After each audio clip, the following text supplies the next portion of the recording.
Hello, welcome back into episode 3 of The Inside Drift. I am Spencer Sasek, and today I'm joined by Matthew Young and Riley Carroll. And today, finally joining us, here is Nate Schultz. You can introduce yourself.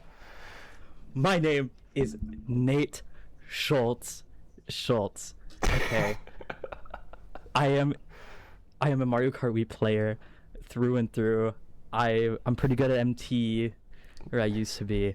I've regs on both categories, American tops, but we're going for worldwide tops on both of them.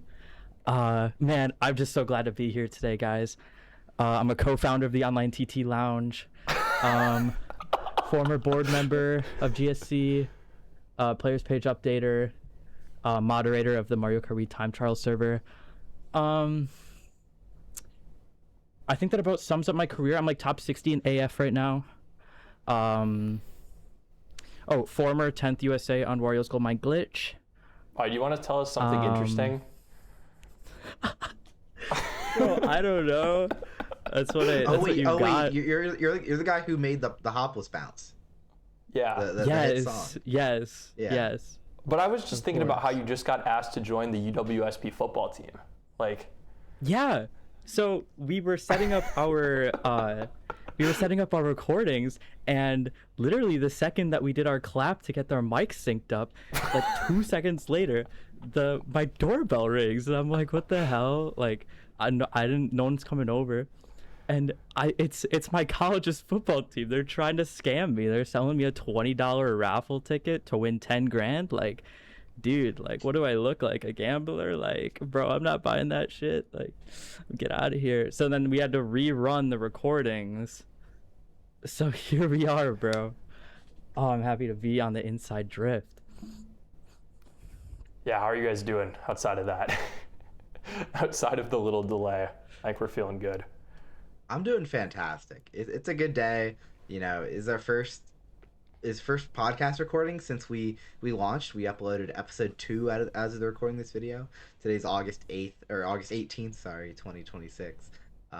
And the feedback has been incredible. You know, it's just been it's been great to, you know, what we've heard, all the people who've listened. It's made me very happy and just so energized and excited. So yeah. Yeah, for sure. We're so grateful because, like, I don't know, like, I didn't really go in with much expectation. I was totally happy to do this just for fun and stuff. But, like, I never really thought we'd get to, like, 800 viewers on the first one. We're at, like, 300 today for the second one. Because this is, like, about 12 hours after we uploaded. We're recording this. So, yeah, no, it's awesome to see the positive feedback and that you guys are enjoying this. So, Matt, would you say it's a good day to have a good day? You know, it is a good day to have a good day. That's what we like to hear. I will say though, if we get less viewers on this pod, it's because of Nate. And yeah, Nate, it's not for because sure. of the topic. He's a real difference maker here. For sure. Well, dude, I agree. We got warned by FN Saga going way back at this time called Nate SM. He's a bad apple. Did not want him on this podcast. I think it has something to do with the spiral skip. I don't know if you remember that, Nate. Yeah, you know, haters gonna hate, but They got the tough. they broke the rule set. You know, rule set's the rule set. What can I say? I'll tell you one thing. Saga was pretty quick with that too. Like, he commented that right away. You almost think he might have been going too quick. Yeah. Catch my drift. I'm sorry, Saga. No, I appreciate the comment. That was really funny. And we made sure to clown Nate for it. Anyways, Riley, do you have anything you want to say? Something that we don't even know about? Yes, I have a special announcement regarding the podcast that no one else knows. I haven't told anyone that I did this. But last night, I signed up for something. The Inside Drift is now on Spotify. Oh. Let's go. Yeah. What? Wait. Yeah, we got a way. comment. We got a comment on the first episode asking, "Hey, you guys should put this on Spotify, you know, so we can listen to it and not have to, you know, see our ugly faces." No, but see, so we can work and stuff like that while we watch. And turns out it wasn't that hard. So episode 1 is live, and episode 2 will be on there by the time this comes out. But yeah. Yeah, no, you didn't tell anybody about that. You just went and Mm-hmm. made things happen. Love to see it. But yeah, so getting into this episode, we're gonna kind of just talk about, well, we'd mentioned on the previous episode that it's a good time to make a list like this. It doesn't matter we're recording early because the top level of the games have been pretty dormant. Nothing's been happening. And like as soon as we start recording these videos, just everything's been off the wall lately with developments in terms of strats and records. So we're just kind of gonna talk about that. We're not gonna go deep into the state of the community, maybe go into that a little later, but there's a couple other things we want to touch on. Anyways, it's been a while. Well, it's only been one day of people reacting to the top 10s, but are there any things that you'd like to comment on from the previous 2 rankings? Anything that you feel like you missed that you want to amend for here? Because I know there are a couple of things that I'd like to change up a little bit. I think we should start off by letting Nate defend, a little bit of his. Oh yes. He didn't really get a chance to talk through some of his takes more than just a couple notes, and I'd love to hear about, especially your defense of the Player of the Year statistic. So did you guys? Okay, I'm kind of a LARPer. I didn't watch the full. I didn't watch the episodes in full Yeah, yet. he said he didn't watch the full thing. So Bro. I'm a busy know- guy. This is even better. He can't This defend is himself. not This makes true. it way funnier. I'm a busy guy. So what ranking did you guys like go? Did you guys say all of my rankings? Yeah, Yeah, at the we went very one by end. one. We went Every through in single like one? 5 minutes. Yeah. I like was skipping around trying to find where you did it. I just assumed that you didn't. It was at the Alright, end. so- At the Alright, very end of here's- episode Here's 2. your pop quiz. We had a This is the most special ag- graphic for it. Yeah. My bad. Okay. All right. Anyways, So- here's your pop quiz. Your most egregious one. Yasha at 13. Explain yourself. He's just like he's Canadian, bro. Oh. Like Man. Guys, we're getting canceled. All right. We cut him one time. We let him back in here. We might have to cut him again. That's what happens after you is- spend a week in Canada, Nate. honestly, your appreciation should have yes. grown No, instead. like I just think I just it's so stacked. Like there are so many people, like there's so many arguments to be made for everybody. Like people are so good like in the top 13. That's the thing. I mean, it is stacked, but mostly stacked below Yasha. No, not above him. Yeah. I'll tell you what I want to hear from you, Nate. Why is Core on this list? And I like Core. Core's a cool guy. He's done a lot, for, Oh, yeah. the Okay. glitching community. But I want to hear Okay. why he's on the list. He is the best pure glitcher of all time. Okay? His total time is so dominant, guys. It is like a minute above everybody else, and it's a statistic. His PRSR is the best. Oh my. Of- There's Oh, no bro. way I just said The a best of all PRSR. time. No. There's no way he just said PRSR. Talking about PRSR for glitch categories, bro. His longevity at this I think point. we need to explain to the viewers what PRSR means because I don't think Yeah. that most of them know what that means for good reason. Yeah, let's hear it. No, you go, Riley. You're the players page No, guy. I want to Or- hear Nate explain this. 'cause Yeah, it's such actually, an yes. important statistic to him. Yeah, you're right. So the Explain PRSR, for those kiddies that don't know, is the personal record time divided by no. What is it? It's the personal record. It's the proportion of time with it's like proportionate What's proportionate? to the personal record and the site record. PRSR. So does that mean the PR goes on top? No. I think the PR goes on the bottom. Yes. That's how math No, it works. doesn't. It's Oh, is it- PR was it? divided by SR. It's personal record divided by site record. Is it a positive number or like a not a Yeah, positive? but is it it's over but one? it's less than one. No, That's why the site record's on top. It's site record over No, personal no, no, record no. times But it's 100. like, Yeah. but it's weird though. So that's what the ratio stands for. But I don't know what what's the calculation for? Is it 'Cause it's literally like a not just percent I site just record, told record you. over personal? It's Yeah, site exactly. record over personal Wait, record times That's how 100. that's how you get a decimal that's smaller than one. Oh, Yeah, because bro. I was thinking of like a personal record being like smaller, but I forgot like it's a time, so it goes down. That makes sense. Anyways, How are the players page guys both He has- swinging and missing Okay, here? stop. Let me get back to Core. He has some pretty underrated longevity at this point. He's been going at it for like 10 years, and if you think proportionally to his life, like, you know, he's been playing quite a long time. And also he's had worldwide tops on every ultra shortcut. That's never been done before. The last time that was done was like Ridley in 08. Like, guys, come on. Are you sure Okay. Logan and Justin never did that? I don't think Logan ever had Parkway. I He don't know never if had Justin Oh, Gmail yeah. either. I don't think. Yeah, Never no, had that- Parkway. Then they both never did. Then yeah, I forgot there were just Um, more glitches at that point.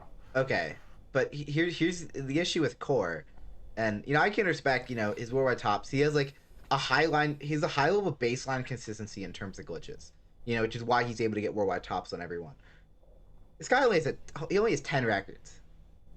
Find me another player on this list who you think deserves to be considered with only 10 records, right? And Troy. Troy does not deserve to be considered on this list, Nate.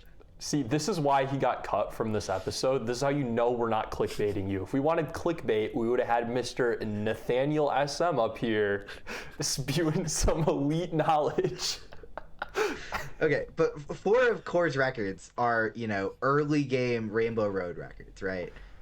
So sure, it was one of the first to make it, and did some of the work in optimizing the 1 for 3 category, but I don't place a ton of value in it because it's an early game glitch, that wasn't that difficult.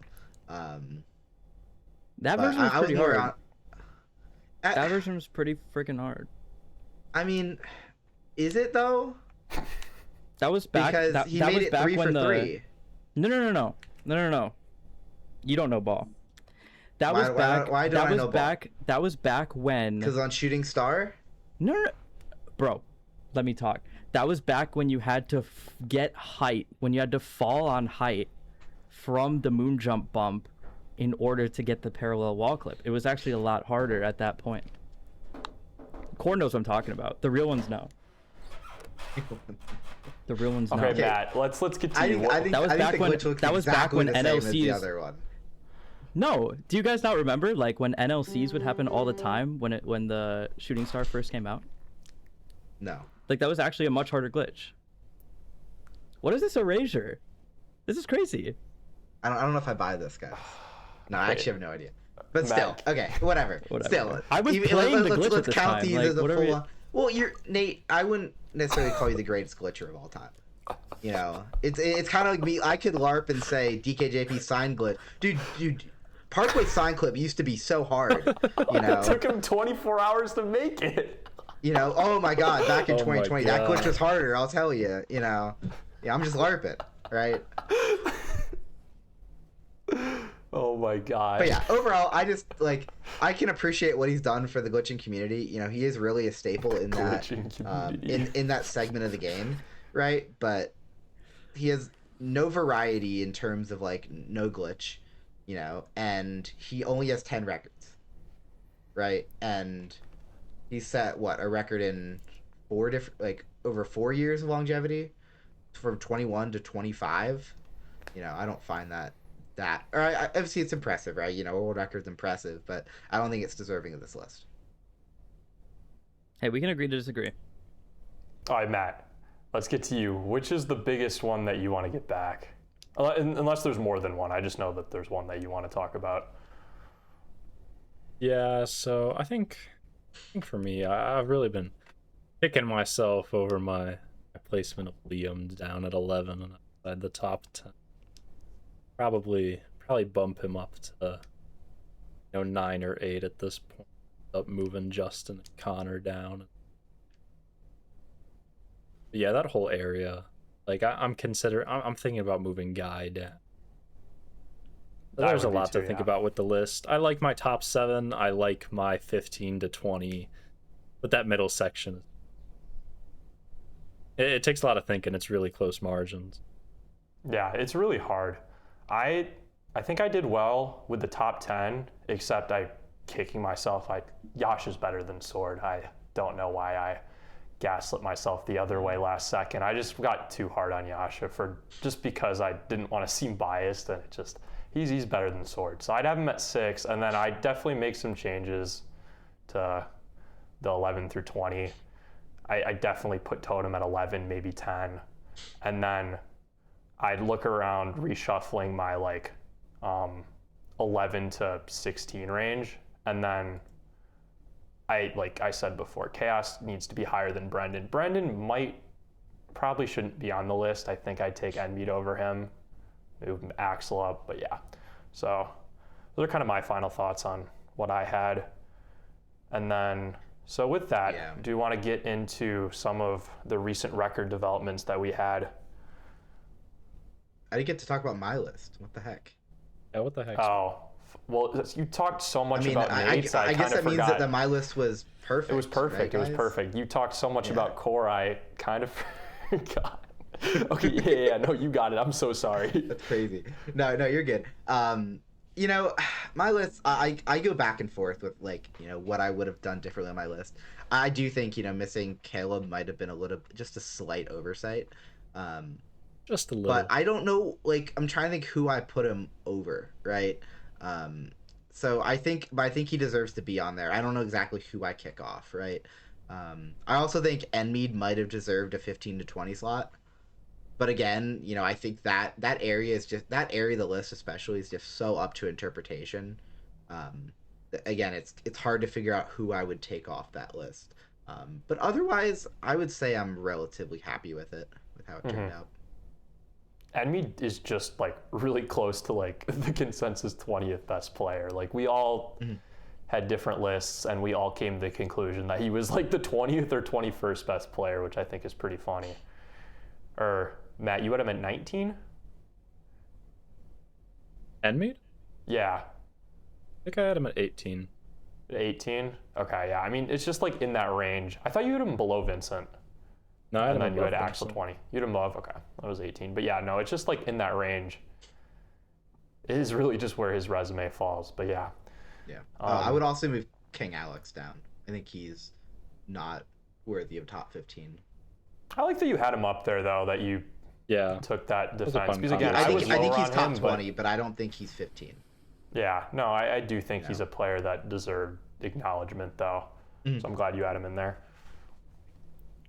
I want to say, man, I've been, after each of these episodes dropped, I had to go to war, defend our lists, man. Some of the takes y'all out there are kind of crazy, dude. Yeah, you've been telling us, man. Well, first of all, it's have these discussions in places where we can defend ourselves, not just 1v10ing Matt, but yeah, some of these opinions are a little bit crazy, I can't lie. I think I don't want to make people mad, but it's just I think we're kind of misunderstanding what, I guess we just have different opinions of what defines greatness, but I think, I don't know, I guess me and Matt at least are very impacted by what determines greatness in sports, particularly basketball, when we try to make one of these lists. So if we're trying to think of world records as the value, it's different, but it is very different. But I just think people are hating a little bit too much on longevity and track specialists, because it's you look at how so many people play the game.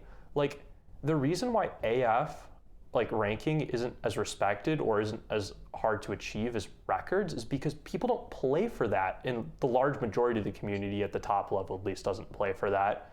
And that's what makes getting a record on a track so much more difficult than climbing into the top 10 for AF, for example, when you're a player of that caliber. So I just don't know why we're trying to rank lists based on different things than what players have defined as most valuable based on how they physically play the game. If I had to guess, some of it might just be about it's if you're really good at a couple tracks at a really high level, where you're well, if I was really good, I'd be able to achieve this level on a bunch of other tracks too. And I think if you look to the guys who really dominated their era, like Fox and stuff, I do understand why you would see that as being super, super impressive. But I don't know. It's just for me, I think it's really important to reward the guys who have just been able to maintain a level of dominance in certain areas. So I just want to say, like, I've seen people, not being very high on longevity, not being high on track specialists, as you say, and just not really like valuing the truly top end world records as much as I do. But for as much as I like have my disagreements on those things, it has been really, really fun to get to discuss those things and have conversations about all this. Great. Yeah.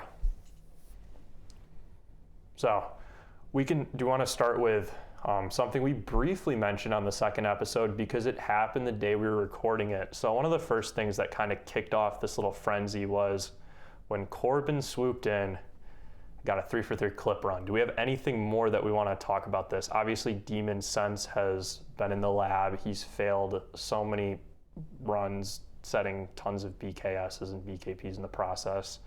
But we've got another record in the past, I think, week and a half since we recorded. So now on the flip side, Riley did mention this in the intro, like with our luck, at least on some of these tracks, like we're gonna have more records before this we upload this in a week. So this is gonna age like milk probably. But as of August 18th, there has been no more record activity on Treeway. So yeah, so I'm gonna just do my little piece about Treeway glitch. I feel like this is the category that I've had the most knowledge in, and I gotta say, like, this record is so nutty, honestly. Like, it is so hard to get a run with 3-for-3 Benny even. You have to do 9 different like things and you can't mess up a single one. And it's crazy that the first 3-for-3 clip does 3-for-3 Des bump. He's probably very consistent at it at this point, but my like thought was, if clip was still the only method of making the glitch with one mushroom and Benny was never implemented, I think it would have happened earlier than by now. But I don't think the record would be as good as this one is, if that makes sense.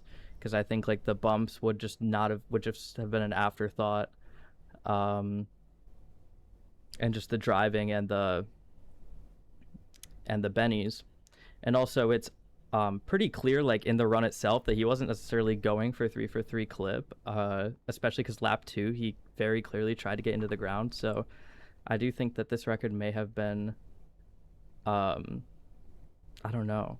I don't really know where I'm going with that, but I think it just goes to show how hard 3-for-3 clip is. I'm just kind of yapping.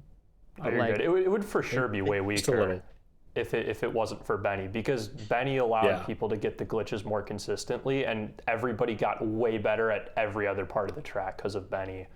And then people have steadily got better at clip, so 3-for-3 clip becomes more and more realistic. Yeah, no, I think Korben didn't mean to go for it lap 2 or lap 3. He just didn't get into the ground. And he had to YOLO it, and credit to him for balling out and making the last 2. But yeah, no, it would probably be like 5 seconds slower, or maybe not that much slower, but it would be so much slower if we hadn't had Benny, because the rest of the track would not have gotten the same amount of love that it did with Benny. Yeah. I say separate the time from the trialer. Separate the time from the trialer. That's what I'll say. I did like his reaction though. Like, it was so like shocking, he like the way he just like responded to it, like it was just incredible, just 3-for-3 clip, 3-for-3 clip. But no, yeah, with this run, I think this was the step MT really needed to take. We'd kind of been eyeing starting to implement the clip a little bit over the last couple of records, right? With Demon, but we needed someone to finally push that forward, and I think it motivates Demon. I think it lights a fire, and hopefully we'll see him continue to make progress, right? We'll see if Korben tries to defend it as well. hopefully that'll be a an interesting battle. I know Demon's been talking about it a little bit. He mentioned a couple days ago that like at the peak of his sessions, he's hitting like a 10 to 20% lap finish rate. Like he could hit up to like a 25% clip rate, and then including the other strats in the lap, hitting that like 15% mark.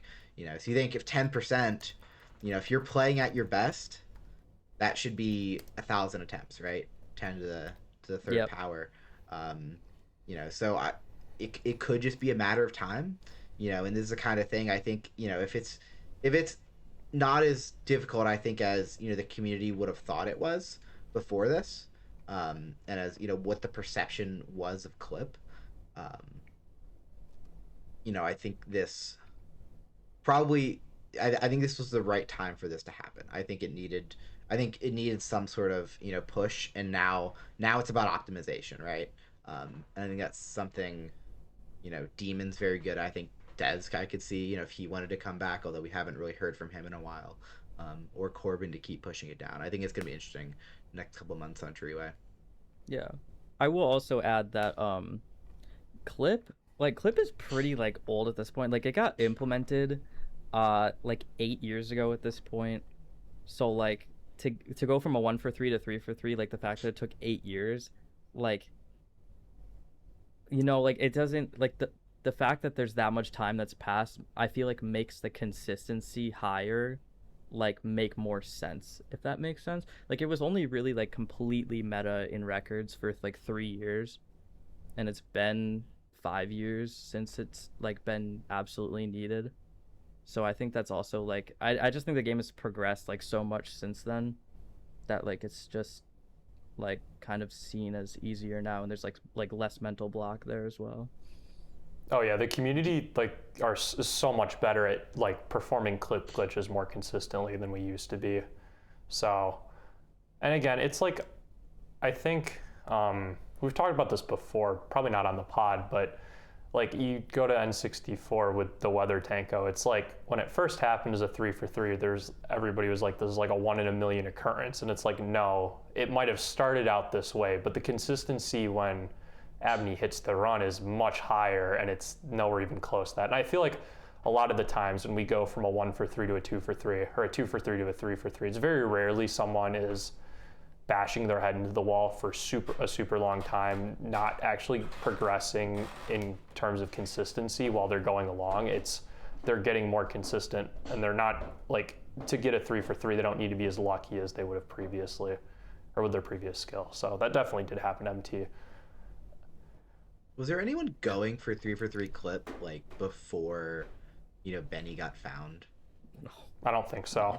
I don't think so. No, Justin's record, dude, people, when Benny runs were first set, people were like, dude, that one, having a low cannon in a 2 for 3 run was seen as like, oh my god, like that's crazy how far the track's me, come. bro. No one was going Yeah. for 3 for 3, bro. No one was going for that shit. Yeah. And I think part of what made it harder for MT is like, you have a clip, you need to get clips, but there's so much else to the track where if you fail it, your run's over. It's not like you lose time. So having to do the entries and the bumps on top of getting the clip or the Benny fast, it's a unique category that really prioritizes consistency over other glitches, where maybe at max you have to get 3 things. I know there are others that are more like RWS, for example. You have to get on there. There's more going on to just make the glitch once, but for a lot of the clip categories, it's like it's 3 things, same thing on each lap. MTs, there's a little bit more going on. You got to be a little bit more consistent than that. So yeah, I think the bump is such an underrated part of the track, especially the way it's done in the world records, at top level. I think that gets underappreciated, how difficult that is. They make it look so easy. At a consistent level. Yeah. They make it look like, oh, turn, go, right? But it's not. It is so precise. Des bump is so nutty. Like, actually, though. Okay. Do you want to get... Okay. So now we can move another glitch record that happened. Can I say a piece about that? Yeah. So I think the Benny strat definitely did help the development especially with Des Bump. Like, I don't think Des Bump would have been a thing if Benny wasn't implemented.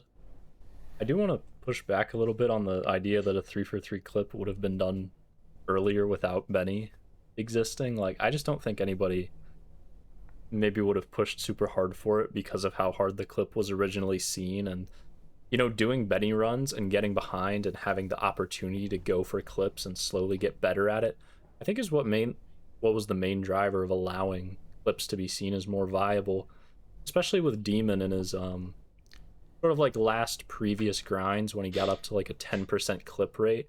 I was thinking that was maybe when he should have started actually going for a 3-for-3. I agree that, you know, Korben's new record is really it's a massive accomplishment and is really forcing Demon to start pushing the track to maybe where he should have tried pushing it a couple of years back. But even still, he doesn't quite need a 3-for-3 at this point. I remember he had a failed run to lap 3 bump that would have been world record with a Benny lap 3. So there's still a lot of room for improvement left. I think the clip glitch on MT is, you know, you mentioned that people have gotten a lot better at clip glitches in general. I think that's mainly due to new strat developments regarding clips in most senses, but I don't think the clip glitch on Treeway has really changed in that way. It's a very unique clip glitch where not as so much of like, you know, you align and may have an alignment ghost, you may have some TF input strategy with the clip or something regarding like a double wheelie. It's a very, on Maple Treeway, it feels more like a very precise input chain that, you know, as you practice more and more, you just slowly get more and more consistent with it. And, you know, that's how Demon's been getting up to like 25, even, you know, 33% clip rates as of recently. And I mean, as a result, it really is just a matter of time until he reclaims. I know Korben's been trying to defend it, but ultimately Demon's maximum potential is just way beyond Korben's at the moment. He's much better at the rest of the track, so once he gets a 3-for-3 run to come together, it's probably wraps. Yeah, I mean, it'll be interesting. I think if we don't get record development in the next couple weeks, it might not be prone to happening anytime soon. So yeah, we'll be watching for that. Yeah. The next one I think we can go to is, I think it was set like really close. It was set a day later. Was Braixen's Peach Beach glitch record, and this was also funny because obviously Caleb was talking point in the 20 to 11 video, episode 1, and I think one of his 2 standing records gets beat the day after we record that, so that was pretty funny too. So yeah, do you guys have any thoughts on that? This is such a weird category. You know, I think because the records on this category just last so long. You know, especially recently, like, we had Braixen's 1,000-day world record, Arrow's record that beat it lasted 800 days, and Guy's record lasted 1,400.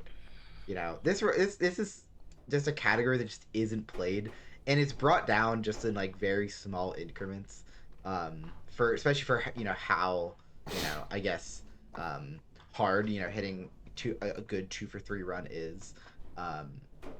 But you know, it's a very interesting category, and one that definitely does not get talked about enough. But yeah. I'm glad I got to see Andres play this in the past, because that opened my eyes to how fucking bullshit this category is, and I understand why nobody wants to play it. It looks so bad with the NLCs. Like, the clip isn't even, or getting the glitch altogether isn't even that easy, and then obviously you have to get the lap to count. There's so many points of failure there, and yeah, I understand why nobody wants to play this. Yeah, no, this category is so bad. Like, when you're first playing the glitch for the first time, you can get, like, if you don't like know what you're doing, which nobody really does, like you can get like upward of like I'm not even exaggerating, like 100 NLCs before you like before you get your first glitch flap. Like, I got in 10 minutes. You won the lottery, bro. I remember that. That was so funny. Like, it was like you two and Andres, I think, were all playing it then. Maybe someone else too. That was really funny. I was like, dude, that was the OG days. Was that 2020 or 2021? was That was so definitely long ago. 21. Okay. I think it was 21. Yeah. Yeah. I know, Matt, you were lower on these records from Caleb as well. So do you have anything you want to Yeah, I add mean, here? this record did not help my view of RPB glitch records, man. I'm gonna be completely honest. Like, the glitches were very impressive, but run all around was it was lacking in basically all the no glitch areas, which it is what it is. It's a glitch category that happened. I think for a player like Braixen, if he wants to, he can take this down another half second. I don't know if he hit a single chain in that run. The driving was pretty sloppy. Great glitches. I just think this glitch, like, it has a very steep learning curve, but from the little that I've seen of like the top players playing it, it does actually seem like you can get quite skilled at it, like a guy or a Braixen at this point, to where I don't think hitting a good 2 for 3 is like that impossible. I think it just hasn't been given enough effort yet. Congrats to Braixen on reclaiming. Obviously, it's been quite a long time since he held it. I got the sub. This record could stand for a very long time because, once again, very, very steep learning curve on this glitch. Like, not a lot of people want to try it. It can get very demoralizing, but I think it still has a long way to go. So now we can move to a time that happened before all of these. It wasn't world record, just barely, but Jared's 0.8 on BCwii, getting his first 219, but falling just short.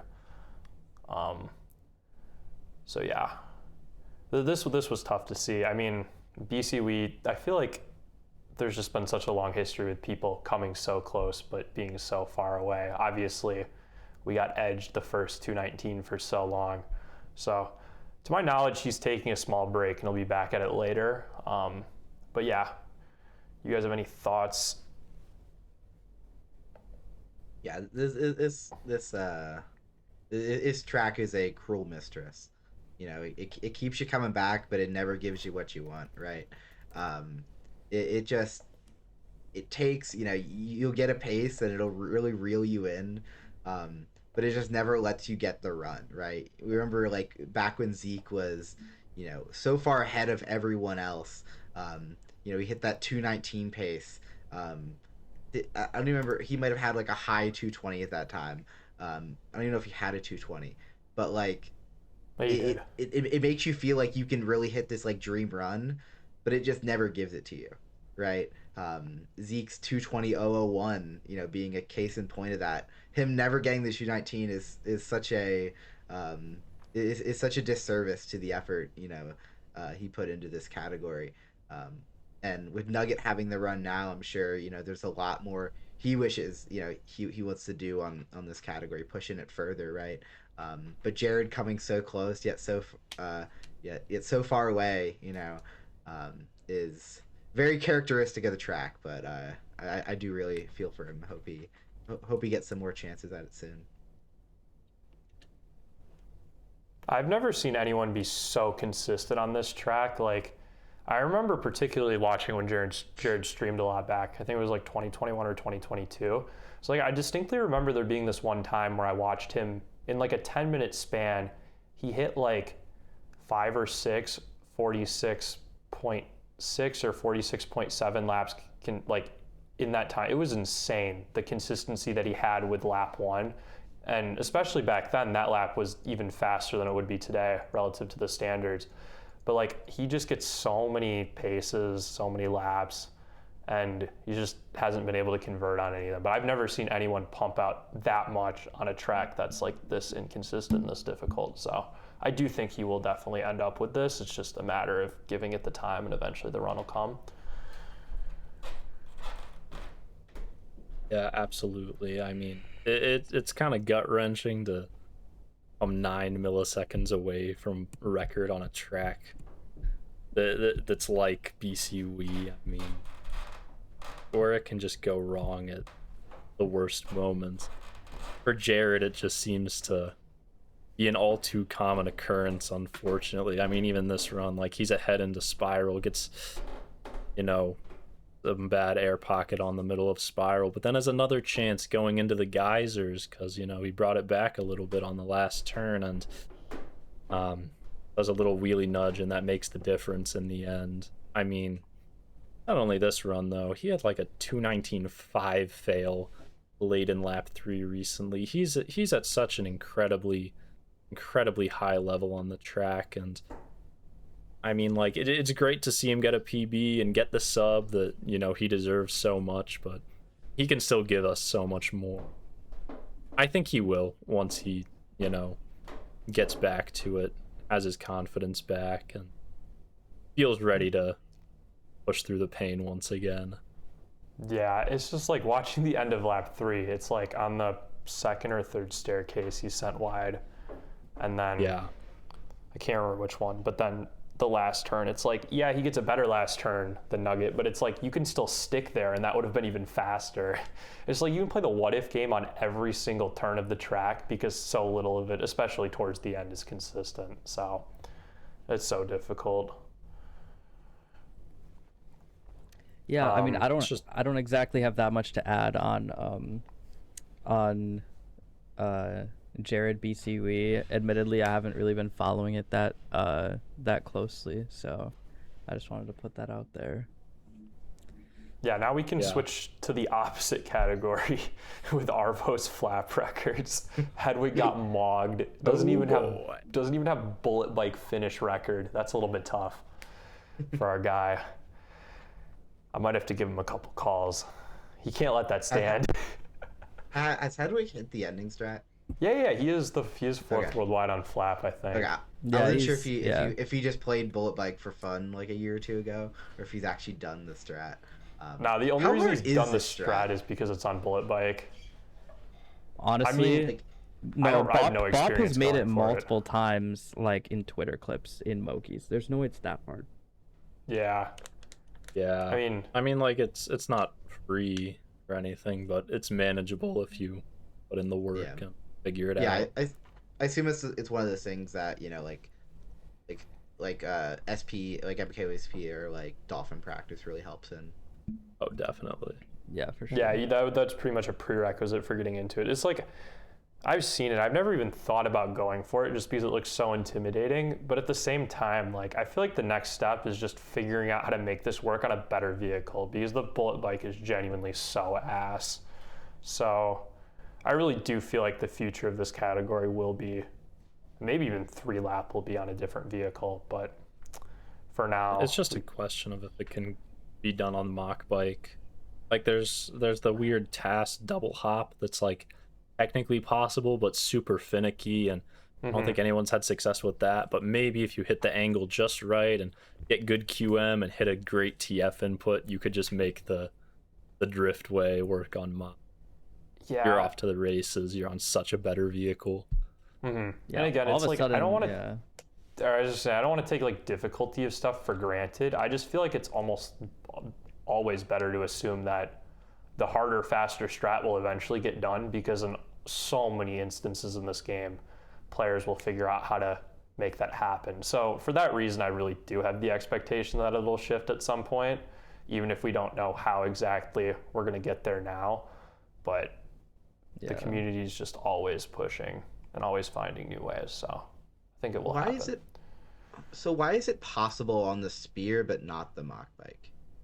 Is That's it the up- speed? Yeah. Is it like a speed to like weight mixture? Like, is that kind of where it comes from? Because the mock bikes, you know, it's not as fast as Spear, but it's a lot lighter, but it's heavier than the bullet bike, but faster. You know. Mhm. So I assume it has something to do with that, but I'm not exactly sure. Because if that could be hit on the mock bike, I mean, that really opens up that category. Yeah, like especially Spear's just 3-lap, weird, like, dude. Spear doesn't even TF it, right? Or does it? No, Spear TFs it. Okay. I know it just looks way different because the drift is ridiculously bad. Yeah. But yeah, no, I guess you still obviously have to TF it. I don't know what I'm saying, but I mean, all that ramp height stuff is like, you know, hidden category, hidden stat stuff Okay. to do with. You know, I'm sure if we ask Campbell Moff, he'll tell us all about it. But Yeah, no, we are not the people to be answering that question for you. You get a better answer. I'm sure some task will be mad and can put it in the comments, but Yeah. I mean, we can learn something too from that. But we gotta like form a mailbag and then have a Tasser come on here to answer all of our stupid questions. You know. yeah, we could do a mailbag. Matt, do you want to talk about your MC3 run a bit? Sure. You know, not a world record, not even like top half of worldwide tops, but I'm on the tied pod, it. so we get to talk about it. Yeah, you know, I'm happy to get this sub. I thought it would come together a little quicker after I had some, you know, surprisingly quick progress in the initial stages of my grind, and felt like I was getting to the 117 level quite quickly. But it really did just take a very long time to put 3 laps together. I had so many runs where just 1 lap would be a real stinker, and you know, that's how I ended up with a lot of like mid-point O's. But getting the sub's nice. Losing to Bint's a little annoying, so I'm technically 7th at the moment. But yeah, I think I'm gonna improve this more. I mean, if you see lap 3, the attempt at salvaging it with a Barone triple was, I mean, it ended up working out in the end, but I think I lost like 30 or 40 milliseconds on that, so definitely more room for improvement. I was just saying you might have lost time to a double MT there. I'm not even gonna lie, it was rough. Yeah, maybe. I feel like I'm still improving on the track though, you know, getting better at the little intricacies of the driving, so there could be some more out of me soon if I can find the time and actually hit a good run. Yeah, what do you think's like a realistic goal for you there? I think right now it's pretty realistic that I beat Logan and get 4th. The question is, how far do I want to take it? I feel like I can see the possibility of reaching around the same level that, you know, like Luke may have been when he hit his first 0.8. So I think that might be like the upper end of what's possible for me at the moment. But that would take a lot of work for sure. Just depends on if I have the motivation and if I still feel like I'm improving and if it all comes together. Yeah, I know it's been a slog because you just have, there have been sessions where you've been wanting to quit very much because the track just isn't working that day. MC3 is just so hard. It's just number like, 32. It's number 32. No, whether the triple's not working, get out of here. Like, dude, the shroom on that track is so finicky, and some days it just works well, and some days it just doesn't, and it's so frustrating because you just can't do anything when one of those things isn't working. Yeah, you're just never completing laps, and it's super demotivating. But yeah, happy to get that sub. Awesome. Does anyone want to talk about the 2 super sliding developments this month? Or, well, not this month, but just this time period. It's a hard to talk about just because, like, none of us know anything about super sliding. I didn't want pretty much. Like, I just see him like wiggling in the ground, you know, and doing these like weird entries. They're using the And I'm reverse like, strats you go. now. Good for you. They're using, they're using reverse reverse strats. strategies now. Indeed. I will say 102. Like, it's just crazy how low this is, and it's like I think like that. I don't know. Like, obviously, the next big improvement is gonna be like, doing the no stop entry on LC, because I don't think it's no stop quite yet, and then kind of getting laps 2 and 3 to both be like on par with each other, because lap 2 is like significantly faster than lap 3. I think lap 3, he like bonks like 3 times. He did. So he bonked he bonked the 3rd turn. Yeah, so it's definitely not a perfect most run of by that any difference. means. But transition, like calling this not a perfect run, what borderline is, like, this flap record is so underrated. Now, I don't know what's going on, don't get me wrong, but the Which one? LC or the RDS? the LC flap record, isn't it like 0.05 away from Safefish's RTA task? It is crazy. It is so it's gotten good. pretty close. Like, especially he's taking like perfect lines at 180. Like, it's just crazy. Or at 120. Yeah. I mean, JC chunked it down, grinded it to a very high 0.3, and then the fish came in and hit a mid 3. And I think the main difference there was that I think Safish had built enough EV to be able to cut off the off-road by the ramp, whereas JC hadn't been doing that in his runs. And that's what's really going to allow the time to even come down a little further than where it is now for the flap. Mm-hmm. Yeah. But then It makes obviously you you wonder. got... Yeah. Sorry. Or no, did you have anything else to add? Okay. Sorry. It makes you wonder, like, I don't know anything about Super Slide, don't get me wrong, but if King Boo is only used like to make it easier, like I wonder if something like Rosa could be better, like just a very small amount of speed bonus that you're actually like in, like not in a shroom, but you're also not in a shroom the whole time either.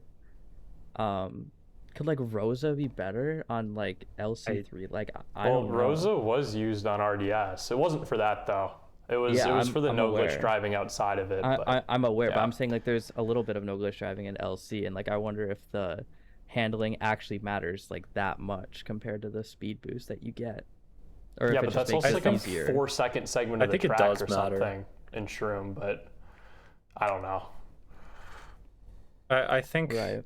I mean, I'm not entirely sure. I don't know all the mechanics of it, but I think using like King Boo, you just get an advantage on the accelerating section, like right after the entry, and that would more than make up for any difference that a minor speed boost from Rosa gives before it.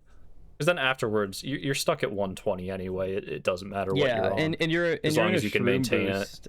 Yeah, and you're in a shroom boost going like for like a huge percentage of the time that you're not in a super slide state, so it's like probably a dumb question, but I kind of said that more as a segue into RDS. I'm not gonna lie. Yeah. Well, the other thing, I just have one more question though. Is there a reason why LC uses auto and the other super slides don't use auto? I think some of the other ones might use auto. I'm just looking at Fish's record. No, they don't. No, it doesn't. Is it really not? No, not even. Yeah, all of his the only 3 of his records that use auto are LC flap, and I guess I can go to JC too. But I wonder if it's a handling thing. It Maybe is like a different degree of handling. JC uses auto on his old Daisy Circuit run. It might just be a preference thing for Safish. Okay. Like he just didn't want to hop on auto for it, but auto is just better, from what I know. I mean, he didn't even JC didn't use auto on old RMC stuff or RMR stuff, and then also the original Daisy Circuit, he didn't do it either. So is auto faster for the beginning of LC, like before the clip? I don't think it matters. Yeah, I think it's negligible. It's just better. It's just better for the super sliding. Okay. Are you sure though? Because the only track I see it used on is LC. The other ones all don't use auto. I think JC just or is it because No, C-Fish does on LC as well. Is it because because there's like thing. driving up to the clip spot on Daisy Circuit? Like there's like a whole turn. That's definitely why it's not used on RDS. Wait, we're actually kind of stupid if that's the reason. That's why it's not on RDS. On Daisy Circuit, RDS. Yeah. Daisy Circuit, I actually don't know. It might just be a preference thing. Yeah, it could be the lead up, and then like, are you really gonna switch to automatic to like play Daisy Circuit flap? Like, come on now. Like, yeah, I don't know. We should low-key stop speculating on something we know so little about. Yeah, for real. We are completely yeah, we are the wrong I'm people sure to be yapping about this at all. JC will tell us in the comments. Yeah, we'll probably have more questions. Go his way. So I think now next up we got the 2 heavy hitting records. First, much predicted, especially by Matt, Sosis comes back and just takes back RSL, the couple records, as expected. He just really is at a different level on this track. I mean, he always has been, even though he lost record, he was always king there in terms of ability, but he really put his foot down again here. Dude, he's so good. Yeah.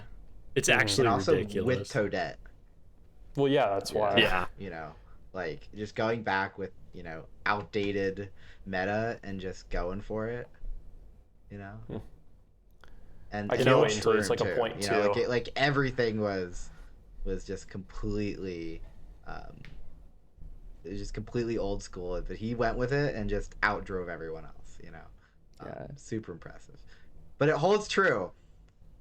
Sosis cannot adapt to a strat change. But it's because he doesn't need Here to. we go. Yeah, he know. doesn't need to. He just doesn't need to. He's like you know, point like three GB2, faster I than don't need everybody it. else on the RSL, track. I don't need it, you know. I mean, like, But yeah, even no. with his new records, he's still going to absolutely wreck it. He's failing Yeah, point there's threes, still- what feels like every day to the last turn. He had a pace. Like, his recent BKP was like 10x, maybe 05x. Like, pacing for a low 2042 into lap 3. He's so good. He set BKSs on all the splits. I think they give like a mid to low 0.1 now. And they'll go down even further before he's done with it on 2041, 2031. And I mean the Toadette strats, people have been talking about this lately. They are slower. You know, it's been proven that Magic Cruiser probably saves about 50 milliseconds a lap. If you do the or you mean strats Baby on Daisy. Baby Daisy, yeah, my bad. Baby Okay. Daisy saves like 50 milliseconds a lap, I think, if you do the strats well, but Sosis is just so good at the current Toadette strats that it doesn't matter. It's Yeah, just no, wild. 'Cause there are I can't wait for turns- the point yeah. two. There are turns where like he loses, like you can just see him lose like so much on like I think one of the last turns, and like there's crazy bounces. Like there's still like multiple turns that have like crazy bounces, and it's like he's still so far ahead on slower strategies. Like He also he's gonna- Kezer's lap 1. I know, it's crazy. Yeah. Like his run is like less visually appealing now, but it's like better. It's crazy. That's just that, you know, a run is like so, you know, a player is so good at a track when like the run looks bad. Like I That's don't still know, way man. faster. Yeah. Yeah, It's so It fun to makes watch it so him play hard it. to compete against, you know. He looks so much worse than you and you know how the run looks like in terms of cleanliness, but he's still so much faster. exactly. You know? Dude, it's so fun to watch him play. The way he does the shroom, like he cuts off so much, and like the way he does the last MT in the cave, where he takes the turn so tight, he doesn't swing out wide, but still often manages to get really tight exits despite it. Just like the bike control he has to make all the angles work properly is just awesome to see. No, this like really is his best category, and it's a shame that he'll never be as far ahead of the competition as he should be because he's not on Baby Daisy. So, and he's not doing the new strats with the MTs and stuff, the shroom change. So, but he Yeah. really is a demon here. And I wonder how speaking long of- it'll take for someone to actually be better than him on it with the new strat advantage. It's possible it's just doesn't happen, or it's years, because nobody wants to Yeah. play RSL except him at that level. Like, even with Casey, when he got record, he kind of just left it there, and it still was clear that Sosis was still the best player on this track. So Yeah. And then I believe this is the last one of the recent records that don't get into using the new strats, is Luke finally achieved what the community had been looking forward to so long. He has a 148 on TF, and it's great to see that finally done because it's been long overdue. The 148 with authority too. 946. Oh, yeah. I Deep mean, 148. Yeah, he cooked that record. For sure. And it's like, Yeah, it's just crazy. or Matt, It's literally making us speechless. You know, that's how good of a run it is.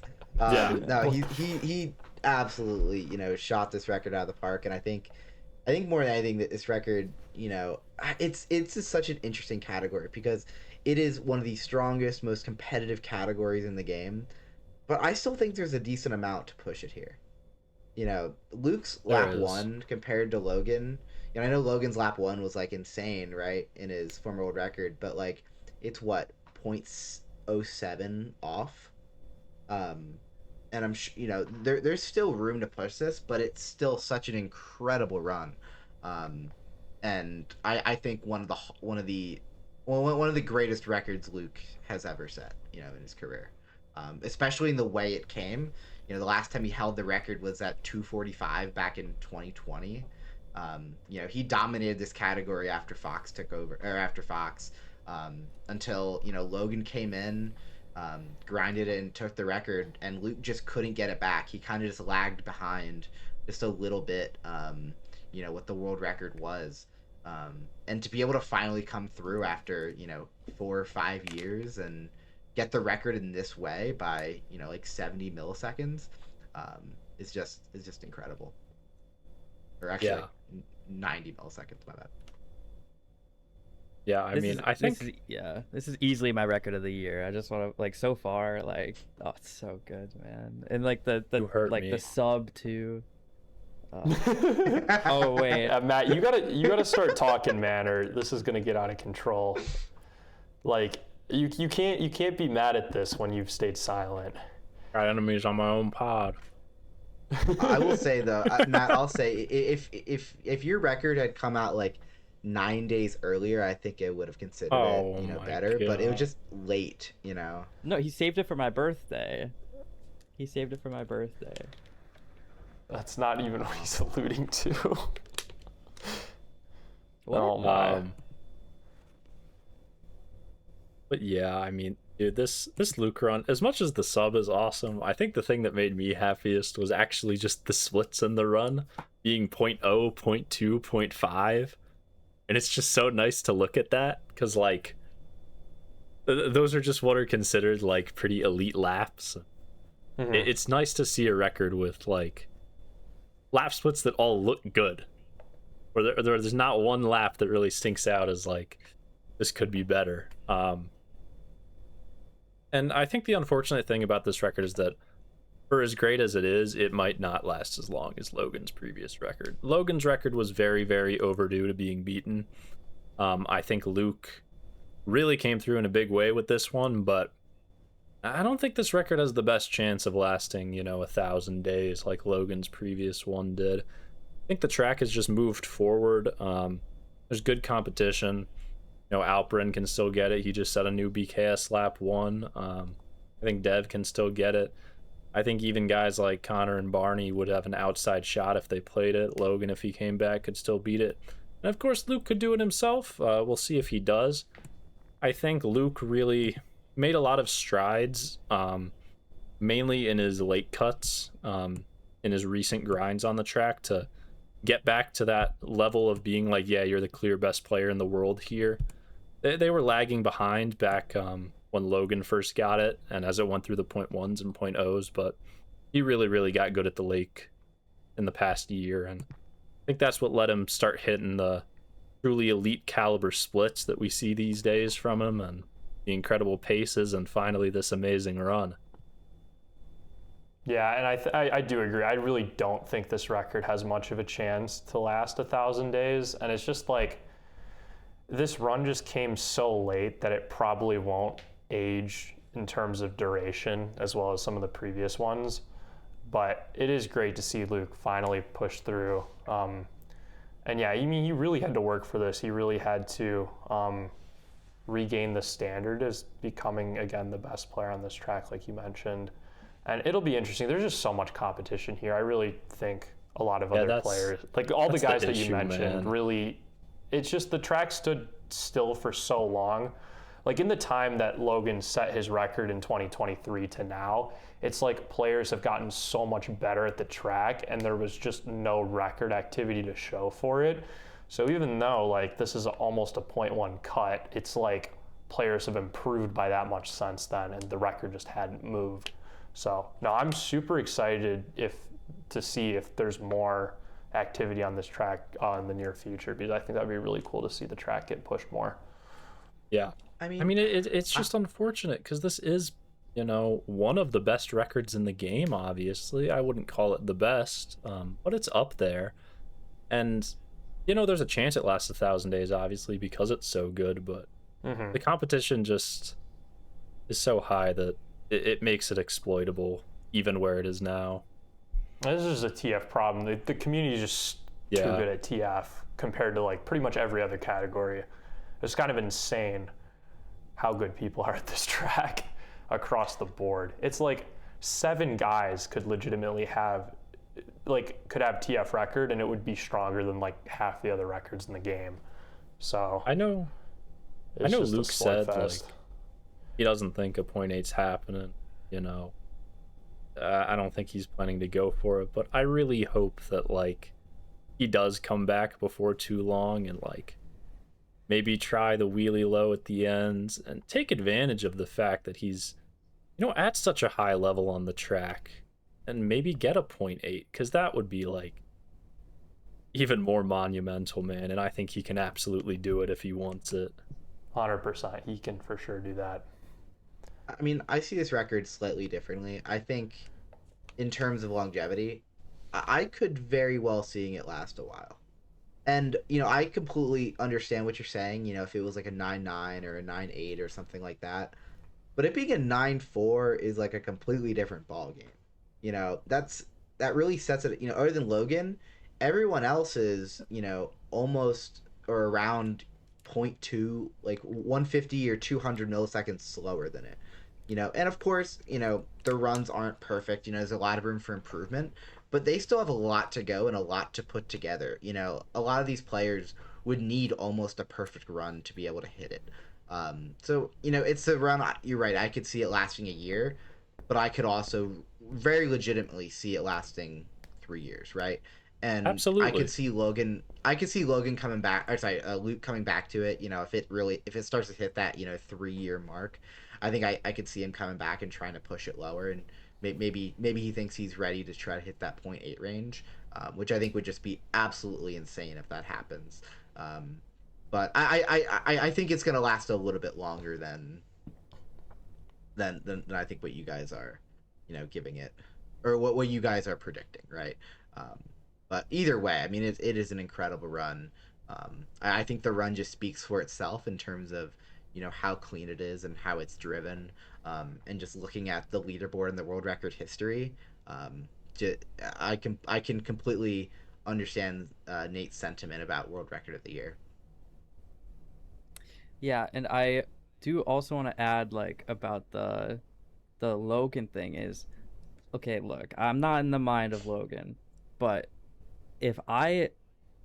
based on what I know, if I had to put money on it, I would guess that if Logan came back to MKWii out of some kind of itch, I think that TF no glitch reclaim would be like literally the first thing on his mind. So it would not surprise me like if that happens like sooner than 3 years, in my opinion, just because of that factor alone. Also, the Alperin BKS, like I think that Peter is just making a lot of strides there, to really close that gap as well. And I do think he's showing a lot of promise to play at that like truly elite level and hang in there with Luke and Logan. I know we like talked about how there are 7 guys, but I do think that this like record like truly took him away from like the rest of the worldwide top 10. Like I think it's way less of an open game now, but that's just kind of my take on it. Yeah. So I think now it's time to get into I don't know, that was obviously a lot of fun, but like now we get to talk about 3 new no glitch strategies that came in 3 consecutive days, which is just absurd at this point. I think we can save RPB for the last because that's been the one that is definitely the easiest for people to implement, and that's where Luke's already been playing RPB, so that track was always going to get first activity. But briefly, we have RBC and MH. Which one do we want to go for first? Start with RBC To because RBC, it was man. first. It was Okay. first. It was Cool, found cool. first, yeah. Yeah, this one Yeah. found by Casey. He was inspired by hopping over the first turn on RSL with the Baby Daisy. Well, not even the Baby Daisy strats. It's what people have been doing on Flame Runner for years. But yeah, he was inspired by that. And then, so you're just cutting the grass turn before the last bridge, before the spiral. So you're hopping over that and landing in a wheelie with your mini turbo, with the last frames of your mini turbo speed. I don't think I've ever been sadder to see a new strat discovered. It's like, man, Luke's 0.459 is so incredible as a world record. It's just like, it makes it so much more reachable, man. That could have been, the longest lasting record in the game's history one day, and now How much? I don't think it has the potential for that anymore. I think Luke's gonna have much to does come it back save? and improve it some more. How much does this strat think save? It's like 50 per 22. lap, a little bit more. if you do it perfectly, it's almost 0.1 per lap. Yeah, so I don't like you're not. I thought it was you're around at the 0.2 begin- total. Yeah, I think Yeah. more I think realistically in a 0.2 run, total it's is about more 0.2 realistic, total. but Yeah. But you gotta also think about it. I mean, how long has Luke's run lasted, right, so far? 857 days. 857 days, right? The nearest player, is Emil, who can't really take advantage of it. All right, we'll Why be able not? to figure out how to do it on mock. Calm down. Yeah. Yeah, Okay. it's- But it's let's doable on that. until that's found, let's for the sake of argument, right? And even still, he's 0.4 off. already so he been has found. to improve even further. Has it been found? Yeah, you can do it on. How mock. much does It saves time. how much does mock save? Same Probably amount. about the I same. mean, maybe the same amount. I think it. Yeah. You can probably cut a little bit more, maybe, but you're also gonna have to start wider. So I think it's about the same amount. I mean, mock is Yeah. better Yeah. MTs. But other than Emil, Casey maybe. Casey's also over. Casey's over 0.4 off. Even if he does it, perfectly, he's still got to improve.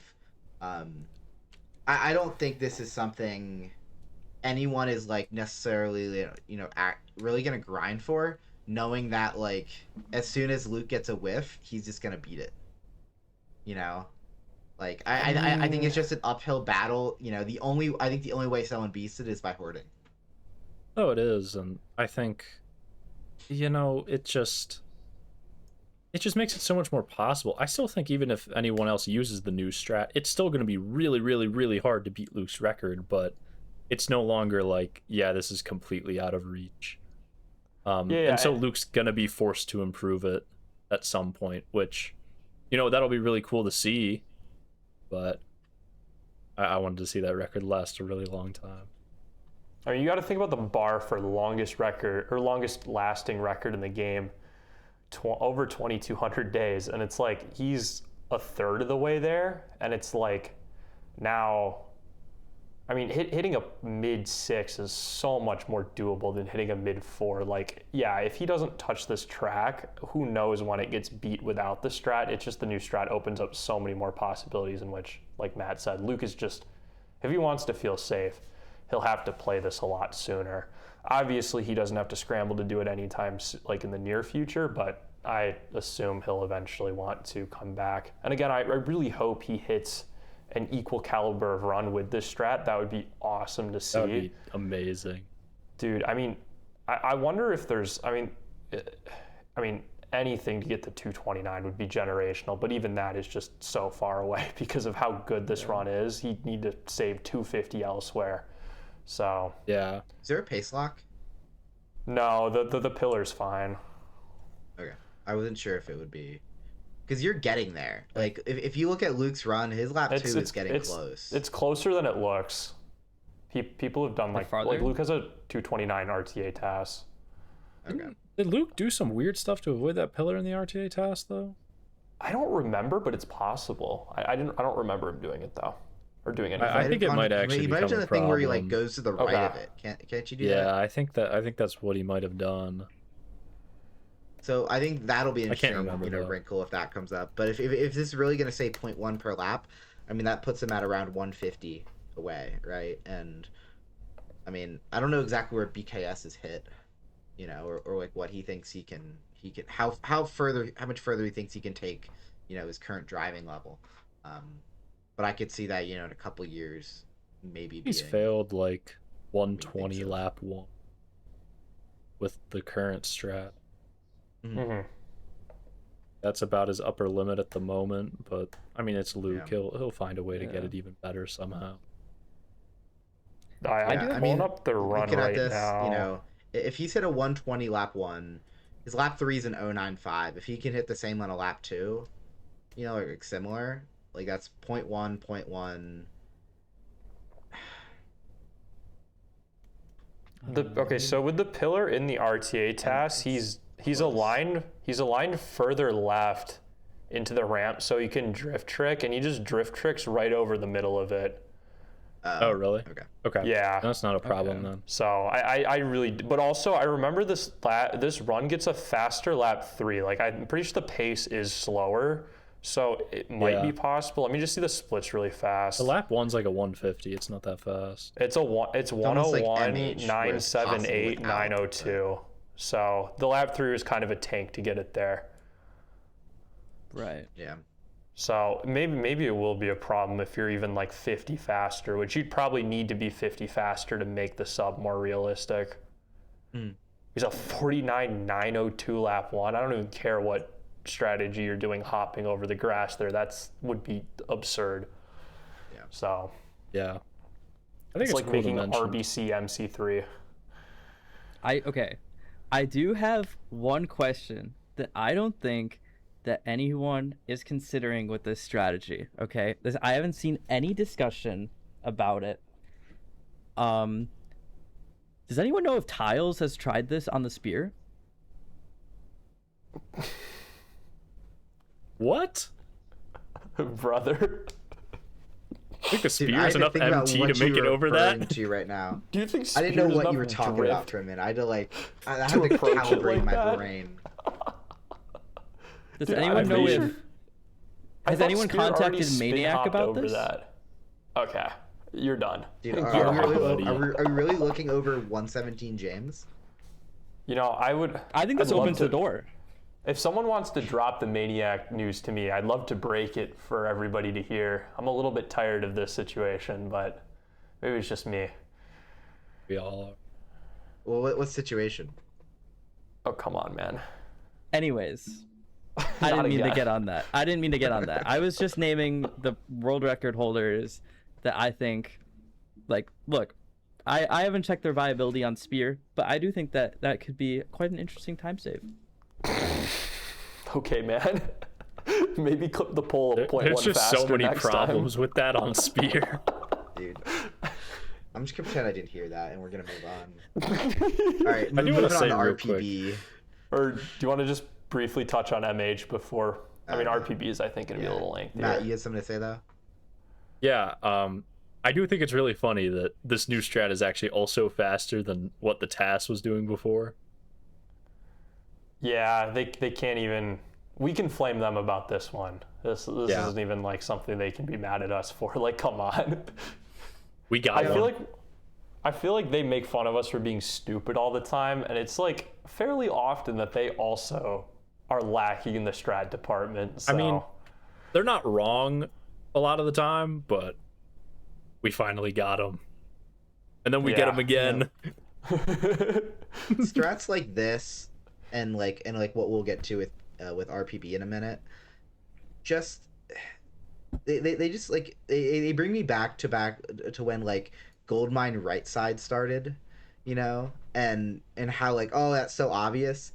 These are even more obvious. I was gonna say that's not even a close comparison. Did you know Like- that cutting off more of the track is faster, guys? Did you know? Like, Did you know? like legitimately, that's what this was.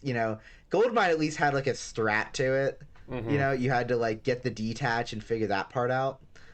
But this, I mean, this and then Peach Beach are just like, dude, how would this take so long? Like the Peach Beach cut is reminiscent of the GCN Mario Circuit cut What? What? because you charge a mini turbo and then get a seam ride to that way you can, or not a seam ride, you get like a bump, an air bump Bro. off of a This ledge. is- Dude, you are Yes. doing a weird ass line instead of taking the fastest possible line to get to your destination. Those are completely different things. No, they're not. Yeah. I You're- think it was. You're going in the air off of a ledge. You're ignoring the before, approach. and then you shroom like when you're already in the cut, so that way it lasts longer. It's the same thing, and we never thought of it till now. No, I think it's this not. is quite a bit different. This, like, with the new MT into it, it makes more sense. I know it's been tried RTA in the past to like charge an MT into the cut and get it to work. It just never really seemed to save time or be remotely consistent. But I think especially with like the JC method, the first one that was shown, like that really is an unintuitive thing. Not to be able to do necessarily, but for it to be even remotely close to as fast as the old shroom, because it looks like you cut off almost nothing. Because you have to exit so wide. It's like, how is this possibly faster than what we were doing before? But it is somehow. And then the MT into it really broke it open with what EJ did. Yeah, I think you guys are right now. Just going in order of how they actually came out, it's the most logical progression, because this was kind of inspired by RBC. JC was just thinking about what are other spots in this game where I can cut more off-road, and at least for his version of the strat, it really is something that everybody, like, nobody should be doing the old strat anymore. Like, this shroom, I mean, it's gonna take time for people to get as consistent with it, but like, it's just faster, and it's, in the end, you're gonna be able to do it consistently. It's the other two. Well, Justin's is maybe not useful. I mean, there's so much that could happen with this depending on new water cycles from us being faster. I would really like to see people, we're looking at you, Bint, come on, you're slacking with these RTA tasks. We need you to experiment with everything when it comes to shroom strats here, I think. But at least with just the current one, what EJ did was obviously a big improvement over JC. It just looks quite a bit more difficult and less consistent. Yeah, I don't even know if it is more difficult and less I know Casey's hitting it at a good clip. Marcus is hitting it at a good clip. And the JC strat is a lot harder than it looks, man. Like, I was just going off Casey saying he was hella consistent with it instantly. Yeah, I know Luke has been struggling with it, but I mean, it's Luke. He'll figure it out. I mean, yeah, like, and this is the other thing. It's like, I think everybody's just got to rip the Band-Aid off and try stuff.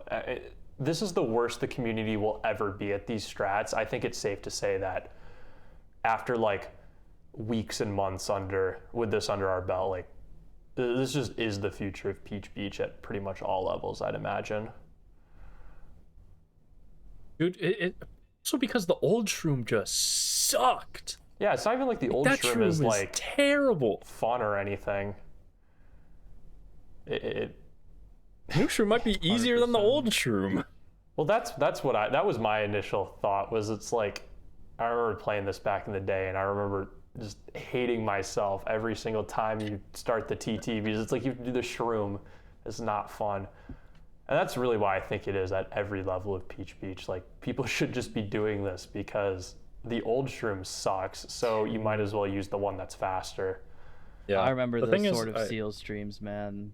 Those shroom, like he caught off-road so many times there, like, poor it's guy. terrible. The thing is, I think the JC method might be even worse than the old shroom. Like, that method actually is, I think, pretty difficult. Yeah. It's really finicky with the shroom timing and like making it save time. And the new MT method, I can see being an issue for, mainly like lower level players, because charging an MT at a good line into that could be really, really hard. But yeah, I think for probably anyone like mid 113 and above, probably time to hop on the new. I mean, but you got to think about lower level players with JC's version of the shroom. it's like they're not getting world record level cuts though. So even if their new shroom cuts aren't optimal, they're still probably going to be faster than what they were already doing though. That was at least my thinking. So I just think I just don't know if they're ever going to make it past the cut. maybe. Again, we need to let a little bit more time pass, I guess, before drawing conclusions. So mostly myself, but yeah.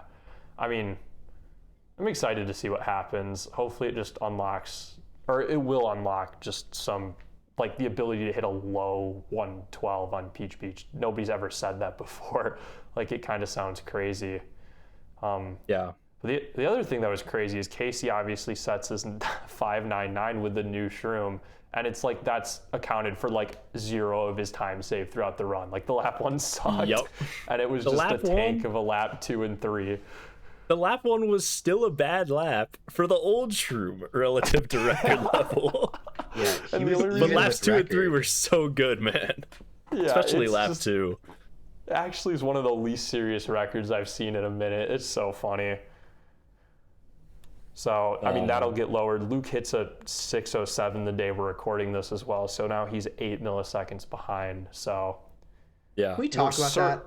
Well, how long has he been playing Spear for? Like he just unlocked it. He already had a low He unlocked it. He unlocked it. Yeah, he got TF 148, and Nintendo gave him the Spear for the first time. But no, he had a very good Peach Beach time before. I thought that was with like. It was a I didn't realize that was a 747, right? No, it was, dude. If he had a 212 747 on Flame Runner, oh my god! It just didn't click with me because I know he does everything else on Flame Runner. Yeah, no. That was his one Spear track. I remember him playing it in like 2021 or whenever that was. That was like his one Spear grind. So yeah, or maybe it was a little later than that, but. Or sorry, what were you gonna say, Matt? Does he have a like ancient MC time on the Spear as well, or is that the other Luke?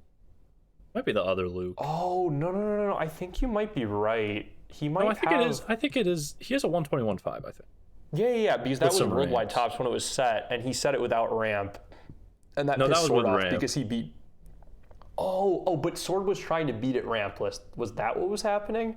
I think that's what was happening. Was he was going for like ER because nobody in Europe did ramp or something? Oh yeah, I think Luke at the had like time, one probably. shitty ramp or something. David. Probably. Yeah. Okay, that's probably what that was. Was it ER? No. I don't. Did that beat Rob who came first, Luke or Rob Fortune there? Oh, Rob at a 0.4, right? No, that Rob's time is ancient because it doesn't have ghost or proof at all. Yeah. I don't know. I low-key forgot that it was a 0.4. I think it was like a 4.34 maybe. I don't. Let's go look. 4.41. I don't 4.41. Okay. So Luke was or Sword was probably just trying to beat Luke because they was beefing back then. That's probably what happened. Maybe. I think with the new shroom on Peach Beach, it's also, I've seen it speculated in many, many places if the track is actually just going to switch shroom strat entirely to 111. I'm still not entirely sure how that would work. Like, I think you'd just be doing this shroom 3 for 3, but I don't know if it'll end up faster with the water cycles. I've seen it considered both for RTA and for tasks. Faster to do the Justin strat, like lap 2 or something. I think the Justin strat's only useful. Lap 3, I think. I think Justin's only useful if you do 2 shrooms lap 1 because Justin's allows you to get an alignment where you don't have to realign on the cock rock turn. Well, that's what I was thinking. Well, I was thinking it would allow you to align further to the right to be able to avoid the water cycle. I don't think you're fast enough on lap 1 with one. You're shroom not to be able to do. I'm not saying lap shrooms 1. on the I'm task. You have to. I'm saying 111 like lap 2. That's what we're saying. You're not fast enough on lap 2 to do that shroom without rehopping unless you do 2 shrooms lap 1. Even if you do 2 shrooms lap 1, you're not fast enough. Oh, you aren't? Really? Okay. No.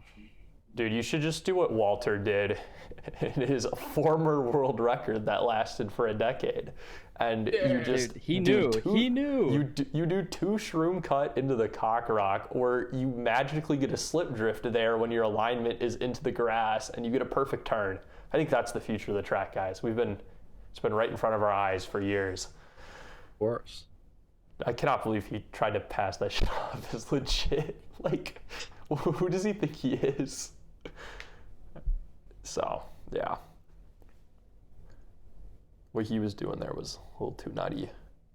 Yeah. But yeah, that'll be interesting to see over the next, couple weeks, couple months, if how far that gets pushed. I'm still interested to see if the coal strat gets implemented at some point. Like the MT through the water. I don't know, I think it's barely faster and is, somewhat, it adds another layer of difficulty to that part of the track.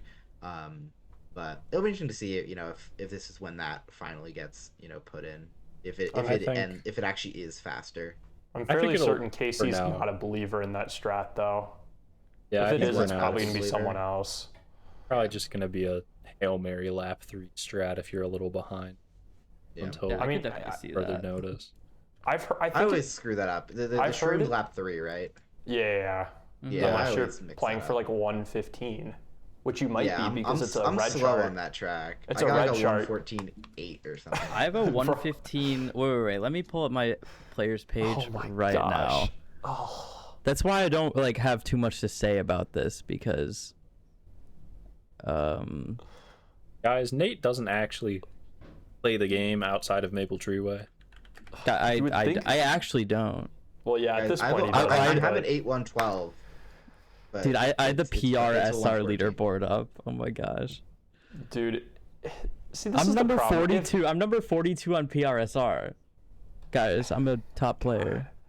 Great job, if No Glitch was the main leaderboard, we wouldn't have these fuck-ups here who have 114s and 115s on Peach Beach. Oh, I have a 114.7. Okay, my bad. I'll put respect on your name. Which is ranked 516th. He's got me beat. Dude, oh, man. If red charts were a main category, this would not be a problem. It's so stupid. My best track is a red chart. Get out of here. That's a discussion for a future episode, I think. Is it? That's a state of the community. Yes. Aren't you higher on MT Glitch than No Glitch? I'm ninth. I'm ninth regional on both of them. I'm talking worldwide, man. Oh, I guess I'm ninth on. This is why we need MKWii leaderboards to come out. Well, we're gonna get into that a little bit later. Final state. But the one last thing before we move on to MH is, what do we think the record is? We need to all put bets on it. What do we think the record digits are going to be by the time this episode uploads? Because they are not going to be a 599. I would be shocked. I'm gonna get a 532.